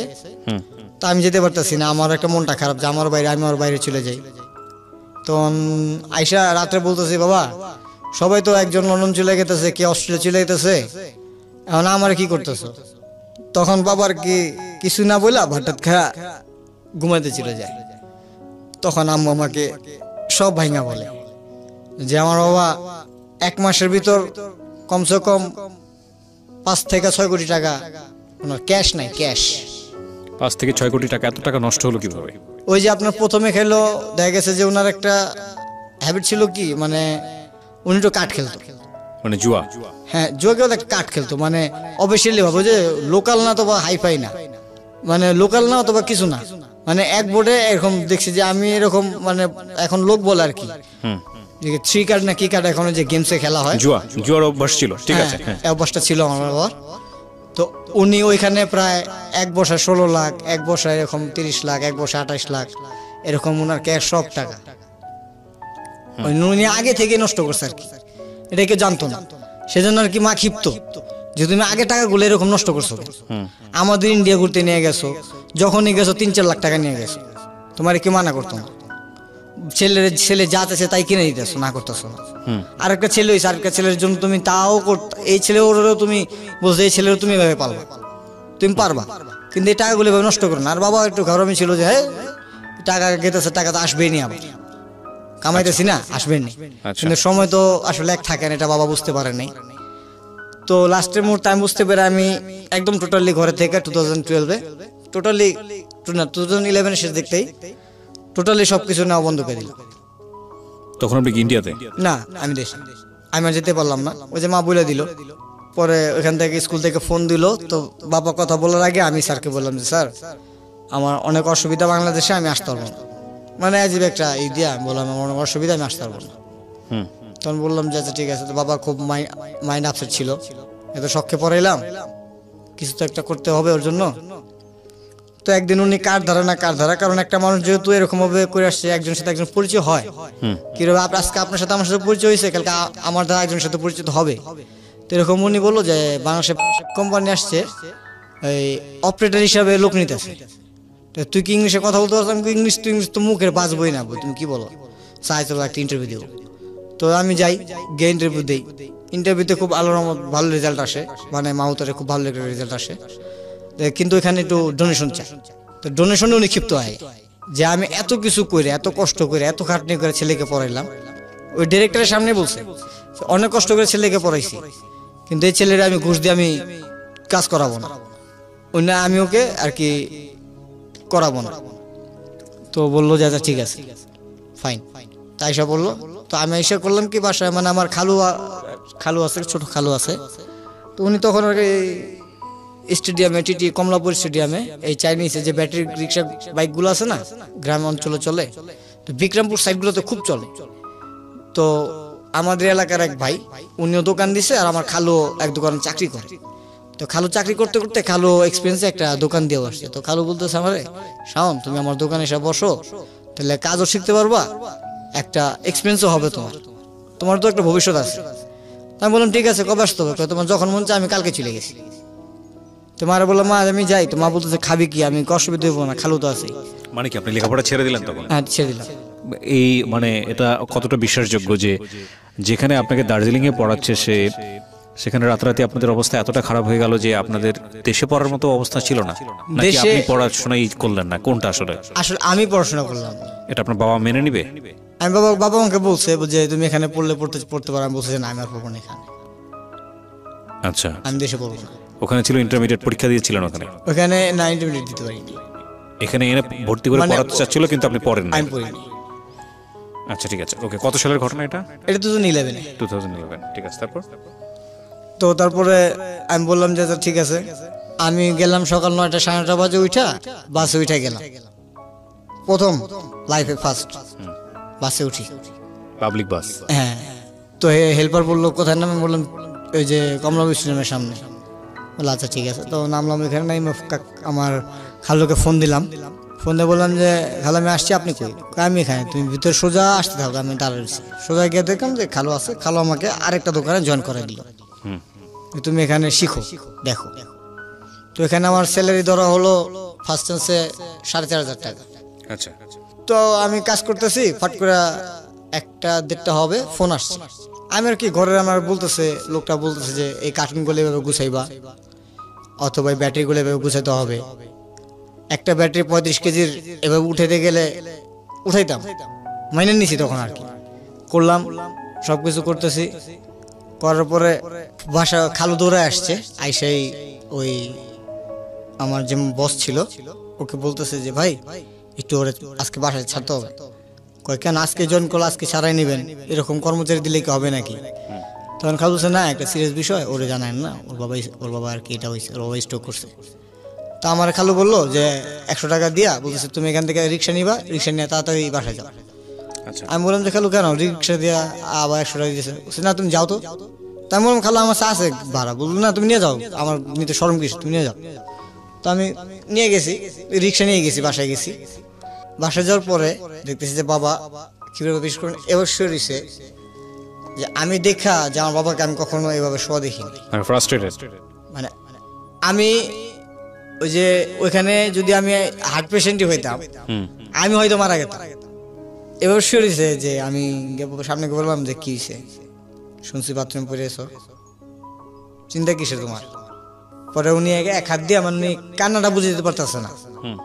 পরে নাক নিঃশ্বাস নিল। পরে আমি বললাম যে আমার কিছু কি হয়েছে? পরে আমি বললো যে তোর জাঙ্গের আসতেছে, দেখি কি হয়, মানে ব্রেনে স্ট্রোক করছে। বাস আমার তো মাথা তখনই ঘুরে আছে।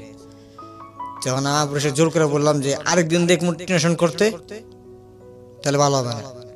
আর যে জায়গায় গেছি ওখানে দেখছি ফরেনাররাও আসে, চাইনিজরাও আসে, আমি দেখি যদি ভালো লাগে তাহলে কিছু করব।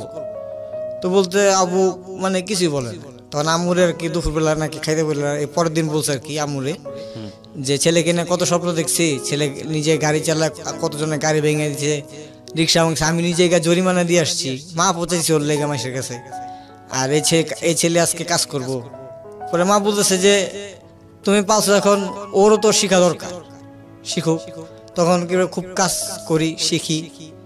তো আমি যখন ইনকাম করা শুরু করি 6 মাস পরে পাশের লোক আমার একটা দেখা মানে মার্কেটিং এর একটা ভ্যালু দেখা আর স্পোকিং দেখা মানে দেখতেছে কি একটা চাইনিজ আসছে, একটা ডিক্টেটর নিয়ে আসছে, ওকে 3000 টাকা দিতে হবে সারাদিনে। এখন বসের সামনে বসে রয়েছে, এখন এই বাড়িটাই চলবে না। ও একটা কথা বলছে এরকম যে মানে ও চাইনিজটা বুঝতে পারে না, কিন্তু ও যে ইংলিশ আমার বসকে বলতেছে যে ব্যাটারিটার প্রাইস এত, কিন্তু ওইখান থেকেও কমিশন খাইতেছে, আবার আমার বসের থেকেও কমিশন খাইতেছে। আচ্ছা, তো আমি ফট করে বললাম যে না ভাই আমাদের ব্যাটারিটা চলবে না, আমরা এই ব্যাটারিটা নিব না। তো ডিক্টেটর বলতেছে আপনি কি? তো আমার বস বলতেছে ও আমার কর্মচারী, আমার দোকান থাকে। মানে পরে আমি বললাম যে ভাই ইংলিশটা শুধু আপনি না, ইংলিশটা অনেকজনই জানে। এখন ভ্যান গ্যারেলার ABCD পারে, 1 2 3 পারে মোবাইল টিপতে টিপতে। পরে বলছে আপনি ইংলিশে কথা বলতে পারেন? হ্যাঁ বুঝতে পারি, কথা বলতে পারি, কোনো ফ্যাক্টই না। পরে বলতেছে আচ্ছা ঠিক আছে, আমাকে সে এরকম করে না। পরে পাশের এক ইম্পোর্টার আমাকে বলতেছে পরের দিন, উনি আমাদের এলাকার পাশেই থাকে, আমি আগে জানতাম না। তো কবির ভাই বলে রাখা ভালো, খুব একটা অমায়িক মানুষ। উনি রানিং আমাকে বলতেছে শাওন তুই আমার দোকানে চাকরি করবি? আমি বললাম ভাই আপনার দোকানে চাকরি করবো, আর দোকানে চাকরি ছেড়ে দিয়া বেতন দেয় কত? আমি 4,500 ভাই, কাউর খরচ, গাড়ির ঘরের খরচ কিছুই না ভাই, কিছুই দেন। আমি না, আমার দোকানে সব 5,000 টাকা চাকরির বেতন দেবো, আর একটা গাড়ি বিক্রি হইলে 100 টাকা কমিশন তোর, আর পার্টি যদি তোর কিছু দেয় এটা পার্টি দিলে দিল, না দিলে না দিল। আমি ঠিক আছে, কার যাতা দিল তোর সাথে আমার সাথে একসাথে, তো গাড়ি ভাড়া লাগবো না। আমি থাকি জুরেন, তুই থাকবি পোস্তগোলা, পাশাপাশি তুই জুরেন থেকে গাড়িটা বাসায় চলে যাবি। তো এরকম করতে কি প্রায় 2013 আসলো। আমার কাকারা আমার বাবার সাথে খুব মিসবিহেভ করে, খুব মিসবিহেভ করতে থাকে। তো এক পর্যায়ে এরকম চলে যায় কি আসলে আব্বু একটু দুপুরে ঘুমাইতে যেত। একটা মানুষ একটা পর্যায়ে থেকে কেন করে আপনার বাবার সঙ্গে? মানে ওই যে বাবা বলছিল যে বাড়িটা তো আর কি করছি, যেহেতু বাইরা তোরা থাকবি না, তোরা 3 জন আছো, আমরা 4 ভাই, যেহেতু 4 তলা বাড়ি করছি, তোরা 3 ভাই থাকিস না, আমি তো দুনিয়া চলে যাবো, একটা কথা বলা হয়েছিল আর কি। কিন্তু যেতে পারে না বলেই মিসবিহেভ শুরু হয়। তো মিসবিহেভটা শুরু, আর আমাদের ফ্ল্যাটটা তো করছে আব্বু একদম আর 4 রুমের একটা ফ্ল্যাট, আবার অ্যাটাচ বাথরুম, সাথে একটা অ্যাটাচ টেরিস গার্ডেন। মানে দাদার বিল্ডিং ভাঙা হয় নাই, দাদার বিল্ডিং এর সামনে বাবা দোতলার উপর একটা গার্ডেনের মতো করছে আর কি। তো ওই বিষয় না ছোট একা শুধু দাবি করে পুরা বাড়ি আমার, যাকে মারছে আর কি আমি, পুরা বাড়ি আমার। তো সবাই যাই এখনো বলতে থাকে, এগুলো ইগনোর করে চলি। তারপরে বলতেছে যে ওনারা এটা দুপুরে ঘুমাইতেছে, তো উপরে থাকতো কাকা, তো উনি পর্যন্ত মানে ইট দিয়া নাহলে কিছু দেয়া খুটখুট খুটখুট আওয়াজ, আর আওয়াজ যেটা ঘুমাইতে পারতো না। তো করলো কি এলাকায় ভিতরটি নতুন একটা বিল্ডিং উঠতেছে, তো আব্বু বাড়ি এলাকায় বললো যে আমি ভাড়া আসতে চাই, ভাড়া হবে নাকি। লোকটা জানে না যে আমাদের বাড়ি আছে, তো লোকটা ভাড়া দেয়। লোকটাও বেশ ভদ্রলোকই, ভাড়া দেয়। নতুন আমাদের এলাকায় আসে প্রবাসী, ভাড়া দেয়। তো আমরা উঠি, তো নিজের বাড়ি ছেড়ে আরেক বাড়িতে উঠলাম। তো একসময় ভাড়া বাইরে যায়, 2 মাসের ভাড়া বেজে গেল। কিন্তু মান্থলি কিছু টাকা আসতে থাকে, সাইড থেকে কিছু টাকা আসে। আবুর শুভাকাঙ্ক্ষী আছে কয়েকজন, সাইড থেকে টাকা দেয়। তো লাইসেন্সটা ছিল তখন আর কি। তো লাইসেন্সের উপরে আমার আব্বুর এক বন্ধুর ছোট ভাই মানে কাজ নেয়। তারপরে বাবা হঠাৎ একদিন, আমি চাকরি করতে হতে চাকরিটা ছেড়ে দেই। চাকরিতে বেশ ইনকাম হয় আমার, ভালোই কামাই। আর একটা কথা বলি এখানে, মাঝখানে একটা কথা বলি আমি, যারা শুনতেছে অথবা অনেকজন শুনতে পারে অথবা শুনতে চাইতেছে না। আসলে টাকা যখন কামানো, একটা পুরুষ যখন টাকা কামায় তখন তার চিন্তা করা উচিত যে তার কিছু হইলেও কিছু রাখা উচিত। সবকিছু যে ছড়ায় বিটায় শেষ করে ফেলবে তা না, কিছু হইলো তার নিজের জন্য, নিজের স্বার্থের জন্য কিছু রাখা উচিত, আমি এখন যেটা বুঝি। তো এরকম অনেক টাকা কামাই, কিন্তু কি করে, ওই যে টাকা আসছে 5টা মুরগি কিনছি, দেখা হয়েছে। আগে দেখতাম আব্বু নিয়ে আসো 10টা মুরগি 5টা মুরগি, এরকম আমারও শখ জাগে না, টাকা থাকলে যে বাবা দেখছি আমিও নিয়ে যাই। তো একদিন 5টা মুরগি কিনছি, বাবা হঠাৎ পুরো চেঁচামেচি, কেন কিনতে যাবা, তোমার পকেট খরচ চলে নাকি? আমি বলছি বাবা আলহামদুলিল্লাহ আমার পকেট খরচ ভালো চলে। মিথ্যা কথা বলবো না, আমার মনে হয় পার মান্থ যদি 5,000 টাকা বেতন হইতো, আমি পার মান্থ 25 থেকে 35,000 টাকা মনে আমি এমনি ইনকাম করতাম। আপনি যে প্রসঙ্গে ছিলেন আপনার চাচাদের নিয়ে, তারপর আমার কাকাদের সাথে মিল হলো না, বাবা বাড়ি ছেড়ে দিল, শান্তিতে ঘুমাইতে পারে না। তো বাড়ি ভাড়া আটকেলো 2 মাস। তো এলাকায় কিছু কুনিটিক থাকে না, তো আমার কাকা তো খারাপই আর কি 2টা। তো ওনাদের বাড়ি লারে পড়ে এলো যে ওনার সাথে আর অনেক খারাপ অথবা ভালো মন্দ রাজনীতিবিদদের মানুষের সাথে মিলা দিলা, দেখবেন একদিন আপনাকে বাড়িতে আসবো। তো লোকটা দেখলো অবশ্যই ওনার ফ্রেন্ড রাজনীতিবিদ থাকতে পারে, আসতে পারে বাসায়, এটা দোষ নেই, তো কারো দোষ না, কোনো আসামি তো আসে না। তো তারপরে এরকম দেখে লোকটা একদিন বলে ভাড়াটা, তা আবু বলছে যে এক কাজ করেন ভাই, কয় না ভাই বলেন, ভাড়াটা আপনি আমার থেকে 2 মাসের চাইবেন, 1 মাসের না, 5 মাসেরটা একবারে নিবেন। আমাদের সিস্টেমে ছিল একবার, ওই যে 5 মাসেরটা একবারে নেন, 10,000 টাকা জমছে, 5 মাসে 50,000 টাকা নেন, নিয়ে যান আপনি। তারপরে আমরা থাকলাম এখানে 6 মাস থাকার পরে একদিন বিল দিল। পরে লোকটা এসে বলতেছে যে ভাই আপনারা আমাদের বাড়িটা ছেড়ে দেন, আমার এক আত্মীয় আসবে, ওরে বলে রাখছি, ওরা আমি ফ্ল্যাটটা দিই, একটা মিথ্যা কথা বল আর কি। আচ্ছা। পরে বাবা বুঝাও না বুঝার বান্ধবীরা বলে আচ্ছা ঠিক আছে অসুবিধা নেই, 1 রাতের ভিতর এলাকার ভিতর বাড়ি যোগান আমার কোনো একটা কথা বললো আর কি। আমাদের সকালে বলে যে আমি চলে যাই, রাত্রে এসে দেখি এই বাড়িতে ঢুকতে নেই, বাইরের দারুণ বলে ভাই আপনি তো বাড়ি ছেড়ে দিছে, ওই পাশে চলে গেছে। ফোন ঘুরে আমু কিলো বাবা এই বাসা হিসাব করে যে এই লোকের বাসা। বলছো কেন? এই ভাই সাথে হয়েছে তো বাবার সাথে জানি কি, ঠিক আছে থাক, কোন ঝামেলা জড়ায় লাভ নাই, চাকরিজীবীতে আছি। দেখি আগের দিনটা তো আমারও মন চেয়ে আমার ছোট ভাইটা কিছু পায় নাই। আসলে আমার ছোট ভাইটা কিছুই পায়নি আমাদের অনুযায়ী। কালকের বার্থডে গেছে, 100 টাকা ছিল পকেটে, দিছি কেক খাইতে, মানে ও কিছুই পায়নি। আমি চিন্তা করে ওই বাইরেলা কি বলছে না বলছে কোনো কিছু তো মাথায় কামাই। তো আমি চলে আসার পরে আব্বুরে কিছু বলে না, তো ফাট করে একদিন স্ট্রোক করে, প্রথম স্ট্রোক করে। তো আমি খুব ঘাবড়ে যাই, মানে আমার বাবা আমার কোলে স্ট্রোক করছে, মানে উনি স্ট্রোকের অবস্থায় বলতেছে যে একটু আস্তে ধীরে যা। আমরা গাড়িতে চলতাম তখন আমার বাবার আমি সিএনজিতে নিয়ে যাই, যেখানে আমার একটু জ্বর আসলে ছোটবেলা আমি শুনছি আমার মা বলতো, যখন বাবা মারা গেছে কান্না করে বলছে তোর একটু হাঁচু জ্বর আসলে তোর বাপে দৌড়া নিয়ে এমআর খান স্যারের কাছে গেত ধানমন্ডিতে তোরে, যে স্যার আমার ছেলের ঠান্ডা লাগছে না জ্বর লাগছে। মানে এখন মনে পড়ে থাকবে সব কথা। তারপর বাবাকে মিটফোর হসপিটাল নিয়ে যাই, তখন পালস ছিল 5। আমার তো একটা কম, মানে প্রচুর কম পালস, 5 অনলি 5। মানে ভাবছি যে এটা মানে হারা ফেললো, মানে এরকম আর কি। আল্লাহর কাছে আমি আল্লাহর কাছে কি চাবো আর আমি কাছে কি চাবো, মানে আমার তো হাত সবই কাঁপতেছে যে আমার এটাই সব সম্পদ, এই চলে গেলে তো আমার জীবনে আমার এখন করুমটা কি আর কি। পরে ফট করে দেখি যে না বাবা সুস্থর দিকে দেখলাম, রাত্রে ডাক্তার এসে সুস্থ দেখলো, তো বললো না ঠিক আছে অসুবিধা নেই, কিন্তু 1 সপ্তাহ রাখবো আমরা ট্রিটমেন্টে। তো 1 সপ্তাহ থাকলো, এর 1 মাস না যাইতেই আবার সেকেন্ড স্ট্রোক করলো। সেকেন্ড স্ট্রোক করলো। সেকেন্ড মানে অর্থের চিন্তায় চিন্তায় এরকম অর্থের চিন্তায় মানে আমির থেকে ফকির হলে যে অবস্থাটা হয়। আর দেখা গেছে ঘরে আমি যখন সামগ্রী কিছু নিয়ে আসতাম খাবার, উনি পছন্দ করতো খুব, ক্লাব স্যান্ডউইচটা খুব পছন্দ করতো। আমি দেখতাম কি অনেক সময় আসার সময় ডিসেন্ট থেকে অথবা কোনো ভালো একটা আমাদের যাত্রাবাড়িতে শহীদ পার্ক রোড আছে একটা, ওইখানে আর নব্বই ডিসেন্ট আছে, ওইখান থেকে পিৎজা আনার জন্য একটা স্যান্ডউইচ, আর ছোট ভাইয়ের জন্য একটা কেক, 4-5টা কেক, মানে দেখ সারাদিনে 1500 টাকা 2000 টাকা ইনকাম হয়েছে, ওই 1000 টাকা এখানে আর কি কেনাকাটা করছে। কোনোদিন খালি হাতে বাড়িতে ফিরতাম, বাবা এটা ফলো করতো। তো একদিন একটা দুর্ঘটনা ঘটাই আমি। তো ঘটনার পরে বাবা খুব রাগ হইয়া আমারে বলে চাকরি টাকরি করা লাগবে না। আমি বললাম আচ্ছা ঠিক আছে, আর করি না। তো করে আসার পরে সেকেন্ড স্ট্রোক হইল। সেকেন্ড স্ট্রোকের সময় আজব ঘটনা, উনি একা হাইটা গেছে। আচ্ছা, উনি একা হাইটা আর্মি ক্যাম্পের গেট পাড়া রিক্সা নিয়ে উনি মিটফোর হসপিটালে গিয়া উনি ইসিজিতে বসছে যে আমার হার্টের ব্যথা উঠছে, দেখেন তো কি হয়েছে। ডাক্তার বলছে আপনি তো স্ট্রোক করে ফেলছেন, আপনি আসলেন কিভাবে, আপনার সাথে কি আসছে, কাউরে বলে না বলে আসছে।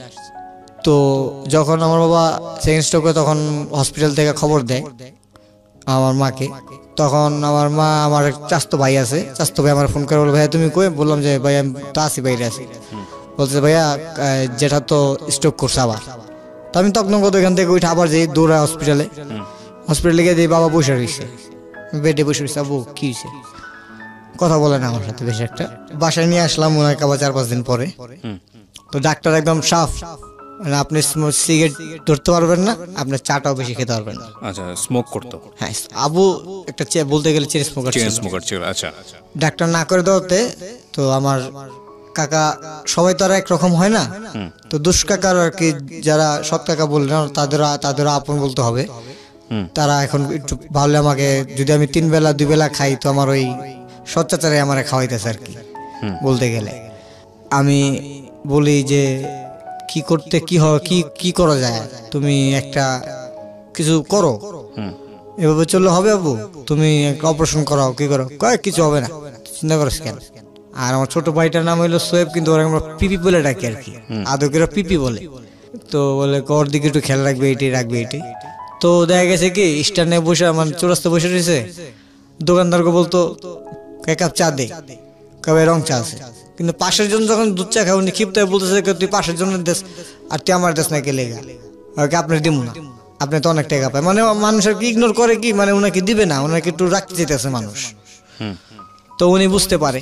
তো একদিন নাকি আমাদের এলাকার একজন, মানে আমার যেটা হয় আবুতে বয়সে বড়, ওনার ওপেন হার্ট সার্জারি হয়েছে।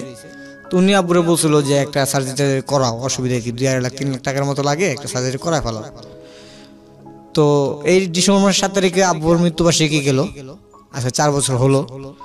তো উনি বুধবার দিন বলছে আব্বুরে যে ভাই আমার মনে হয় আমি আর বাঁচবো না। তো এই শনিবার দিন রাত্রে মনে করেন আমি আসছি বাসায়, কাজ শেষে, কাজ করি না, মানে বেকার হয়ে গেছে, আসছি বাসায়। তো বাহুবলী ছবি দেখাইতেছে, বাহুবলী পার্ট 1 তখন দেখাইতেছে, ছবি শেষ, ভাত খাওয়া শেষ হইলো। তো দেখি আমি কাবু তোমার ওষুধ হইলে আমি ভাত নিয়ে কম্পিউটার দেখি আর করি গা, তোমাকে না খা, ওইটা বাবার শেষ কথা ছিল।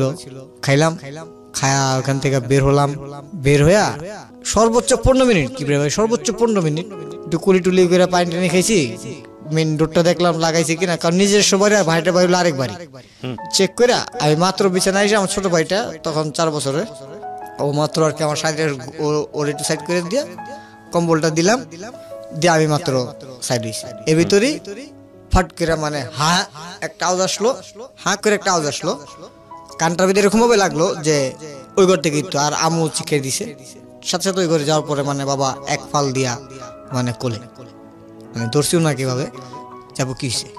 তো বলতেছে যে উনি, আপনি দেখলে বুঝবেন উনি এভাবে বসছে ভাই, স্ট্রোকের ওই ঘরে আর কি আছে, মানে শেষ আর কি। বলতেছে যে কই পিপি কোথায়, ছোট ভাই, আমার ছোট ভাইকে আদর করে পিপি বলে, যে ও কোথায়, ও কোথায়, আমি বলছি আছে তো ঘুমা রয়েছে। মানে ফট করে আমার কাকা ফোন দেই, কাকা এই অবস্থা, হসপিটালাইজ করতে হবে। কাকার সাথে সাথে দৌড়ায় আসে, সব কাকে আসে, আইসা নিয়ে যায় হসপিটাল, নিয়ে যাওয়ার আমি গেছি আব্বুর সামনে। তো ডাক্তার আইসা পালস 13-14 দেখতেছে। তো উনি ইসিজি থেকে মানে ওই ডাক্তারকে বলতেছে যে বেডে যাবে। তো প্রায় শেষ স্যার, তো শেষ করলো। তো যখনই বেডে গেল, মানে ওনার ব্যথা তো সহ্য হইতেছে না, কিন্তু উনি তো বলতে পারতেছে না। কিন্তু আমি সামনে গেছি, আমার এরকম ভাবে কিভাবে একটা ধাক্কা দিল, মানে হাত দিয়া। আর চোখ, মানে আমার বাবার চোখ, মানে আমার বাবা আমাকে একটা কথা শিখাই গেছে যে জীবনে তুমি হাসি আর চোখ গরম কাউরে দেখাইবে না তোমার। তো উনি যখন আমাকে ধাক্কা দেওয়ার পর চোখটা দেখলাম, মানে এই চোখ আমি আগেও যখন দেখছি যে যখন রাগ করতো উনি, যে ওনার রাগে যে উনি যে ই করতেছে, ওনার চোখ এরকম বড় হয়ে, মানে আপনার আমার 4 চোখ মিলে এরকম চোখ, মানে চোখ বড় হয়ে গেছে। উনি অক্সিজেন দিতেছে, উনি রাখতেছে না। ডাক্তার ওনারাকে শোয়া, মানে 2টা ডাক্তার হাত ধরছে, আর আমার 2 কাকা 2 পা ধরছে। একজন আরেক ডাক্তার এসে কাঁধ ধরছে, কাঁধ ধরে ওনাকে উনি মাস্ক রাখবেই না। যখন মাস্ক আমাকে সরাই দিল, সরাই দেওয়ার পর ডাক্তারের দিক তাকে আমাকে, আমার দিক তাকে বলতেছে, লাথিও দিতেছে আমার, মানে ডুঙ্গি পরাও বুঝতে পারেন, লাথিও দিতেছে আর। তো আমি ভাবছি যে হইতে পারে আমি থাকলে দেখা গেছে একটা যে কাছে মানুষ থাকে, সে সামনে যদি কষ্ট পায় সে আরো একটু কষ্ট পাইতে পারে। কারণ আমারও মাথায় খুব সমস্যা আর কি, একটা সমস্যা ছিল, তাও বাবা এরকম ভাবতো। তো এই আমি বেরোয় শুধু সিঁড়িতে বসলাম, 3-4 মিনিট 5 মিনিট হবে, বাবাকে নিয়ে আসলো লাশ হিসেবে। নিয়ে আসার পরে শুধু এতটুকুই জানতে ইচ্ছা ছিল যে কিছু তো বলতা, এত আদর করছো, এত কিছু দিছো, কিছু বলতা। একটা মেলি নিয়ে ঘটনা ঘটছিল আমার সাথে, কিভাবে বিশেষ করবেন, র্যাব অফিসে আমাকে রাত্রে আটকায় রাখছে, আমাকে পানিশমেন্ট দিছে, আমাকে শুধু 5 ঘন্টা আটকায় রাখতে পারছে। বাবা বের করে নিয়ে আসছে, তাই তো? হ্যাঁ। ওকে, আমরা ছোট্ট একটা বিরতি নেব। বিরতির পর আবারও ফিরে আসছে আজকের এই জীবন গল্পে। আপনারা শুনছেন মিস্টার ম্যাঙ্গো ক্যান্ডি প্রেজেন্টস জীবন গল্প। ছোট্ট একটা বিরতি শুনছেন আরজি কিবরিয়ার সাথে মিস্টার ম্যাঙ্গো ক্যান্ডি প্রেজেন্টস জীবন গল্প।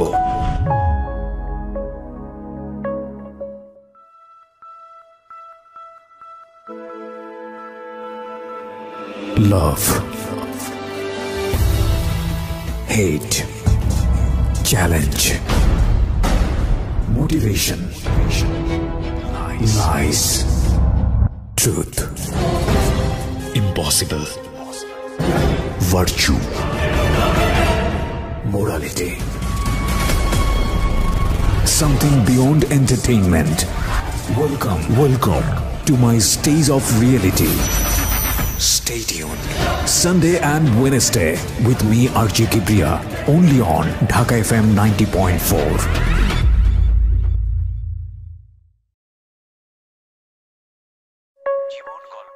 শুনছেন আরজি কিবরিয়ার সাথে মিস্টার ম্যাঙ্গো ক্যান্ডি প্রেজেন্টস জীবন গল্প। ছোট্ট একটা বিরতির পর প্রিয় শ্রোতা, আপনাদের সবাইকে আরো একবার স্বাগত জানাচ্ছি মিস্টার ম্যাঙ্গো ক্যান্ডি প্রেজেন্টস জীবন গল্পে। আমি আরজি কিবরিয়া আপনার সঙ্গেই রয়েছি। যেখানে আমরা ছিলাম, আমি কথা না বাড়িয়ে আপনার কাছে আবার ফিরছি। তারপর কি হলো? বাবা মারা গেল। তারপরে বাবা মারা যাওয়ার 3 মাস ভালোই ছিলাম, সবাই একটু ভালোভাবে দেখতো।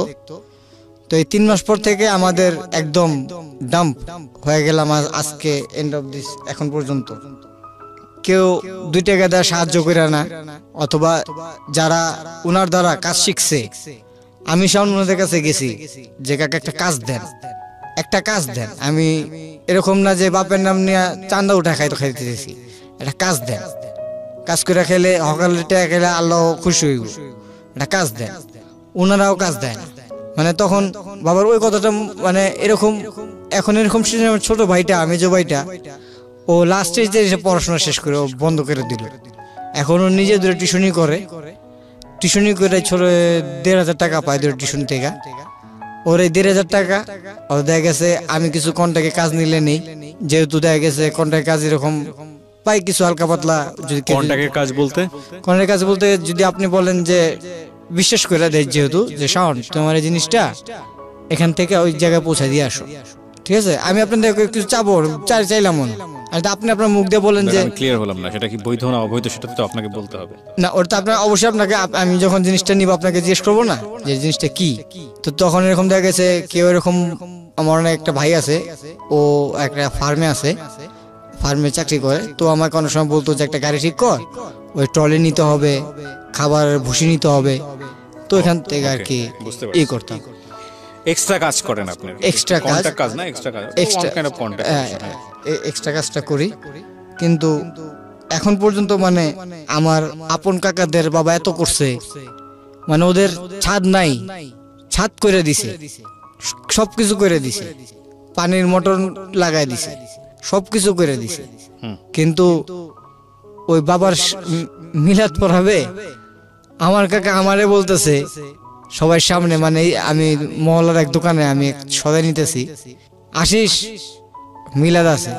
আর আমার তো খেলা আছে, আমার তো বাবা গেছে, কিন্তু উনার খেলা নাই যে উনার জাসকা উনার বাবার মৃত্যু আসে, উনি যায় না উনার বাবার কবরস্থানে।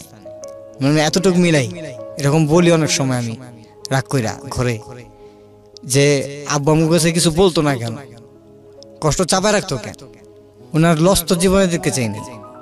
দরকার পড়লে পড়তাম না, দরকার পড়লে কিছু আইসা এখানে কিছু করতাম, ওনার সাথে থাকলে তো কাজ শিখতাম, লোকের সাথে পরিচিত হইতাম, ঢাকা শহর চিনতাম ভালো করে, অল্লিগুলি চিনতাম ভালো করে। তখন মার সাথে এখন আমি আমার মার সাথে প্রায় 2 বছর ধরে কথা বলি নেই, ঝগড়াঝাটি নিয়ে। মা আমার সাথে কথা বলে না, আমিও বলি না, আমার কাজ নাই। একটা ছোট মেজো ভাইটাও বড় হয়েছে, প্রায় 22-24 বছর হয়ে গেছে। ও আর কি টেস্টমের কথা বলে যে এত এত লুটাইছে পুটাইছে, এখন কোনো কাজ করে না, কিছু করতেও পারে না। মানে সেজন্য আমি ঘরে ওই আমার রুমেই শুধু আমি ঘুমাই, খাইলে খাই, না খাইলে না খাই। যে পর্যন্ত পকেটে টাকা থাকে সবাই জিগে যে কেমন আছো। যেমন এমনও বন্ধু দেখছি যে পকেটে টাকা আছে, সারাদিন আমার পিছে ঘুরছে না। কিন্তু আমি একটা জিনিস জানতে চাই, আপনার বাবার কোটি কোটি টাকা ছিল, সিচুয়েশনটা এখন এমন হয়ে গেল যে আপনাদের কোনো ব্যাংক ব্যালেন্স নাই, কিচ্ছু নাই, এটা কিভাবে মানুষ বিশ্বাস করবে? মানুষ বিশ্বাস করবে আসলে বাস্তব মানুষ দেখতেছে, যা আমরা কারো থেকে কিছু লুকায় রাখি না। কিন্তু এগুলো জিরো হলো কিভাবে? জিরো হলো লাস্টের দিক দিয়ে আপনার যে লাইসেন্সটা ছিল, আমি এটা ফোন করার পর আমার যখন জিজ্ঞেস করছিল, লাইসেন্সটা ছিল আপনার যে কিভাবে আপনার এই পজিশনটা করতে একটা লাইসেন্স লাগছে, ট্রেড লাইসেন্স যেটাকে বলে। আর তো আমার বাবার যে লাইসেন্সটা, এই লাইসেন্সটা হলো আপনার কন্ট্রাক্টেড লাইসেন্স, খুব হেভি। তো উনি একজন ওনার থেকে এই কাগজটা নিছে, আমি আপনার কাগজটা দিছি, তো আপনি আমার থেকে নিছেন যে শাওন কাগজটা দাও, আমি একটা কাজ করি, তোমার কিছু পার্সেন্টেজ দিব।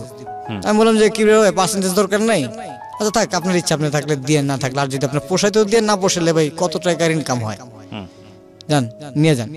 তো উনি করছে কি, কাজ কইরা আমার নাম পাল্টা, মানে এনি হাউ এনি প্রসেস, এটা ভাঙা বলবেন না, সবাই বুঝতে পারবে, এনি প্রসেস ওই জায়গা থেকে। আগে যেমন আমরা ক্লু লাগাইতাম উপরে সাদা, কিছু লিখতে গেলে মিস্টেক হয়ে গেছে, ক্লু লাগাই আপনার লাইসেন্সটাকে সামহাউ উনি পাইরেট করছে, পাইরেট করে আমার নাম উঠাই দিয়ে ওনার নিয়ে শোনার নিছে। এটা তো সম্ভবই না, এটা কিভাবে সম্ভব? আপনার জানি না কিভাবে করছে। তো ওইটা নিয়ে লাস্টে যখন আমি ওনাকে, উনি এখন বাইচানি, দেখেন আল্লাহর কি ইশারা, উনি এখন বাইচানি, উনি আমার বাবার পা ধরে কান্না করতেছে আর বলতেছে যে আমি আপনার সাথে অনেক বড় অন্যায় করছি, আমারে মাফ করে দেন। একটা রঙের কাজ নিয়ে আর কি ঝগড়া বিবাদ, কি মানে ছোট ভাই ছিল আর কি হিসাবেই, মানে ওরা বলছিল এই রং নেই, রং কর, আর কাগজটা কিন্তু ঠিক মতো রাখিস, ট্যাক্স কিন্তু ঠিক মতো দিস, কারণ যেহেতু নামটা আমার উপর, তো ট্যাক্সও দেয় নাই। উনি কাজ করছে আর 2 নম্বরের কাজ করে দেখা গেছে যে হলুদ আর কালো রং মেরে দিয়েছে, যেখানে অল টাইম বুড়ঙ্গা বিজে লাল আর সিলভার চলছে। এটা মানে যেহেতু আপনার ছোটবেলা যা থাকেন তো দেখবেন এরশাদের আমল থেকে লাল আর সিলভার এরকম চলছে। তো আবু বললো আর কি, আবু আমার সাথে শেয়ার করছিল কথাটা। তো ওই লোকটা এখন জীবিত নাই, মারা গেছে। উনি আমি বলতে পারবো যে আমার বাড়ি করতে পারছে, উনি বাড়ি মাত্র পাইলিং করছে, উনি মারা গেছে। আপনারা এখন থাকেন কোথায়? মানে নিজের বাবার করা বাড়ি? নিজের বাবার করা বাড়িতে থাকতেছি, কিন্তু খুব দুষ্ভাবে থাকতেছি। দেখা গেছে পানির টাইন আনতে হইতেছে, কাকারা পানির ব্যবস্থাও দিতেছে না, কিন্তু মোটর কিন্তু বাবার কিনা, টাঙ্কি কিন্তু বাবার কিনা, সবকিছু আমার বাবার। ও মারা গেছে কত বছর? আপনার 2014-এ মারা গেছে, আর এখন 2018। আপনাদের যে জীবন গল্পটা এখানে আসলে আমি যেটা বুঝি যে ভুল যদি বলি আপনার কথা অনুসারে সেটা হচ্ছে আপনার বাবার ভুল। জি আপনার বাবা একসময় উনি মারা গেছেন, আল্লাহ ওনাকে জান্নাত নসিব করুক। উনি একসময় আসলে কিছু অনৈতিক নেশা, আমি যেটা বলি যেটা হচ্ছে জুয়ার কথা আপনি যেটা বলছিলেন, কার্ডের, এটাই আসলে তাকে শেষ করে দিয়েছে। কিছু লস এবং একটা সময় কোটি কোটি টাকার মালিক হয়েও সেই অর্থ তেমন কিছুই রেখে যেতে পারেনি। এবং আপনি দার্জিলিংয়ের মতো একটা জায়গাতে থেকে একটা ভালো ইংলিশ মিডিয়াম স্কুলে পড়াশোনা করার পরেও আপনার ইন্টারমিডিয়েট পাশ করার সৌভাগ্য হয়নি। এটা হচ্ছে আপনার কথা। আপনার গল্প বলার যে ধরন, সেখানে অফকোর্স অনেক মানুষেরই প্রশ্ন আসবে। আমার কাছে নিজেরই কাছে মনে হয়েছে, যেটা মানে পার্সোনালি খুব কনসেন্ট্রেশন ধরে রাখাটা খুব মুশকিল, কারণ খুব স্ক্যাটার্ড। আপনি অনেক বিষয়ে হাইড করেছেন, বলেননি, আপনার ফ্যামিলি সম্মানের কারণে হোক বা যে কোনো কারণেই হোক না কেন। আর গল্পটা আমার কাছে যে খুব বেশি বিশ্বাসযোগ্য মনে হয়েছে তাও আমি বলবো না, সেটা গল্প বলার প্যাটার্নের কারণে।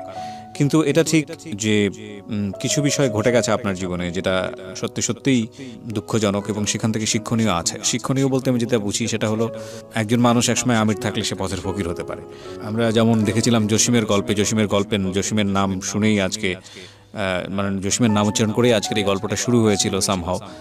এবং শেষে এসেও তার কথাটাই বলতে চাই, কারণে যে জসিম যেমন জিরো থেকে হিরো হয়েছে, তেমনি এরা হিরো থেকে জিরো হয়েছে। একটা কথা আছে যে সৃষ্টিকর্তার খেলা বোঝা বড় দায়, যে আজকে সকালবেলায় যে আমির, সন্ধ্যাবেলায় সে ফকির। নবাব সিরাজউদ্দৌলার ঘটনাও কিন্তু ঠিক এরকমই ছিল না? ওখানেই বোধহয় এই গানটা ব্যবহার করা হয়েছিল। তো আসলে এটা মানব জীবনেরই খেলা। তবে এটা ঠিক যে মানুষ যে জিনিসটাই পায় সেটা তার আসলে কর্মের রেজাল্ট। মানুষ আপনি লটারিতে আসলে বড়লোক হওয়াটা কখনোই এক্সাম্পল হতে পারে না। মানুষ বড়লোক হয় সেটাও পরিশ্রম করি, কাজের মাধ্যমে। মানুষ বড়লোকত্ব বা যাই বলি না কেন, অর্থ সম্পদ, বিত্ত বৈভব, সেগুলো হারায়, সেগুলোও তার কাজের ফসলই। এইটাই মানুষের অনেক কিছুই শেখার আছে, তবে কোনো কিছুই আসলে স্থায়ী নয়।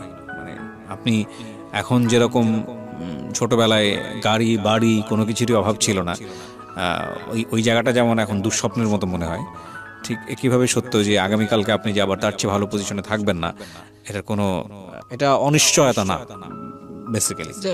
তো কি মনে হয়, মানে আপনি এই গল্পটা কেন বললেন? আপনার আজকের এই লাইফ স্টোরি বলার পেছনের কারণটা কি? মানে আপনার জায়গা থেকে কি বলার আছে? আমার জায়গা থেকে এটুকুই বলার আছে যে এখন যেহেতু আমাকে কেউ দেখতে পারতেছে না, আর কিভাবে দেখতে পারতেছে, আসলে জিনিসটা হলো এভাবে যে যারা এখন আমার বয়সে চাকরিতে ঢুকছে অথবা কোনো ব্যবসাতে ঢুকছে, অথবা আমার বন্ধুদেরকে আমি বলতেছি টাকা আছে, ওই যে আমরা চিন্তা করতেছি যে আজকে 10 টাকা কামাইছি, এই 5 টাকা খাই, 5 টাকা জমাই না, 2 টাকা খা, 8 টাকা থো, তাহলে কালকে তার 3 টাকা খাইতে পারবি। মানে এটা আমার ফ্রেন্ডদেরকে এভাবে বললাম, আর সব লিসেনারকে মাইন্ড করবেন না তুই করে বলে ফেললাম। সবাই আপনারা এই কথা চিন্তা করবেন যে মানুষের আসে সময় অনেক সময় একটা কথা শুনি যে যায় কাল ভালো আর আসে, যায় খারাপ আসে ভালো, অথবা যায় ভালো আসে খারাপ। সো আমরা এখানে এন্ডিং করব। সো প্রিয় শ্রোতা, এই হচ্ছে আজকের এই জীবন গল্প। এক ধরনের ঢেউহীন, নদীতে স্রোতহীন একটা জীবন গল্প। এটা আসলে ওর বাবা যদি বেঁচে থাকতো তাহলে ওর বাবার মুখে শুনলেই হয়তো বা সবচেয়ে ভালো হতো, কিন্তু যেহেতু ওর বাবাটা বেঁচে নেই, সেহেতু সন্তানের যতটুকু দেখেছে বাবাকে, বাবার যে দোর্দণ্ড প্রতাপ অর্থের, সেটার যে নুয়ে পড়া গল্প, সে অর্থে বলার দিক থেকে অবশ্যই চার্মলেস, কিন্তু অবশ্যই অনেক বড় লেসন আছে। আমার মনে হয় যে আজকের এই জীবন গল্পটাকে আমরা সেই লেসনের জায়গাটা থেকেই নিই, যে এক সময়ের যে আমির সে আগামীকাল ফকিরও হতে পারে, এক সময়ের যে ফকির সে আগামীকাল আমির হতে পারে। সুতরাং কোনো মানুষকেই যেন আমরা তার বিত্ত বৈভব দেখে এমন কোনো সিদ্ধান্ত না নিই যেটা আসলেই আমাদের নিজেদের জন্য ক্ষতিকর। আমার মনে হয় আমি আপনাদেরকে বোঝাতে পেরেছি, because this is a very message line story. শুনছেন মিস্টার ম্যাঙ্গো ক্যান্ডি প্রেজেন্টস জীবন গল্প। Thank you very much. আজকের মতো এখানেই শেষ করছি। সবাই অনেক ভালো থাকবেন। শুভরাত্রি।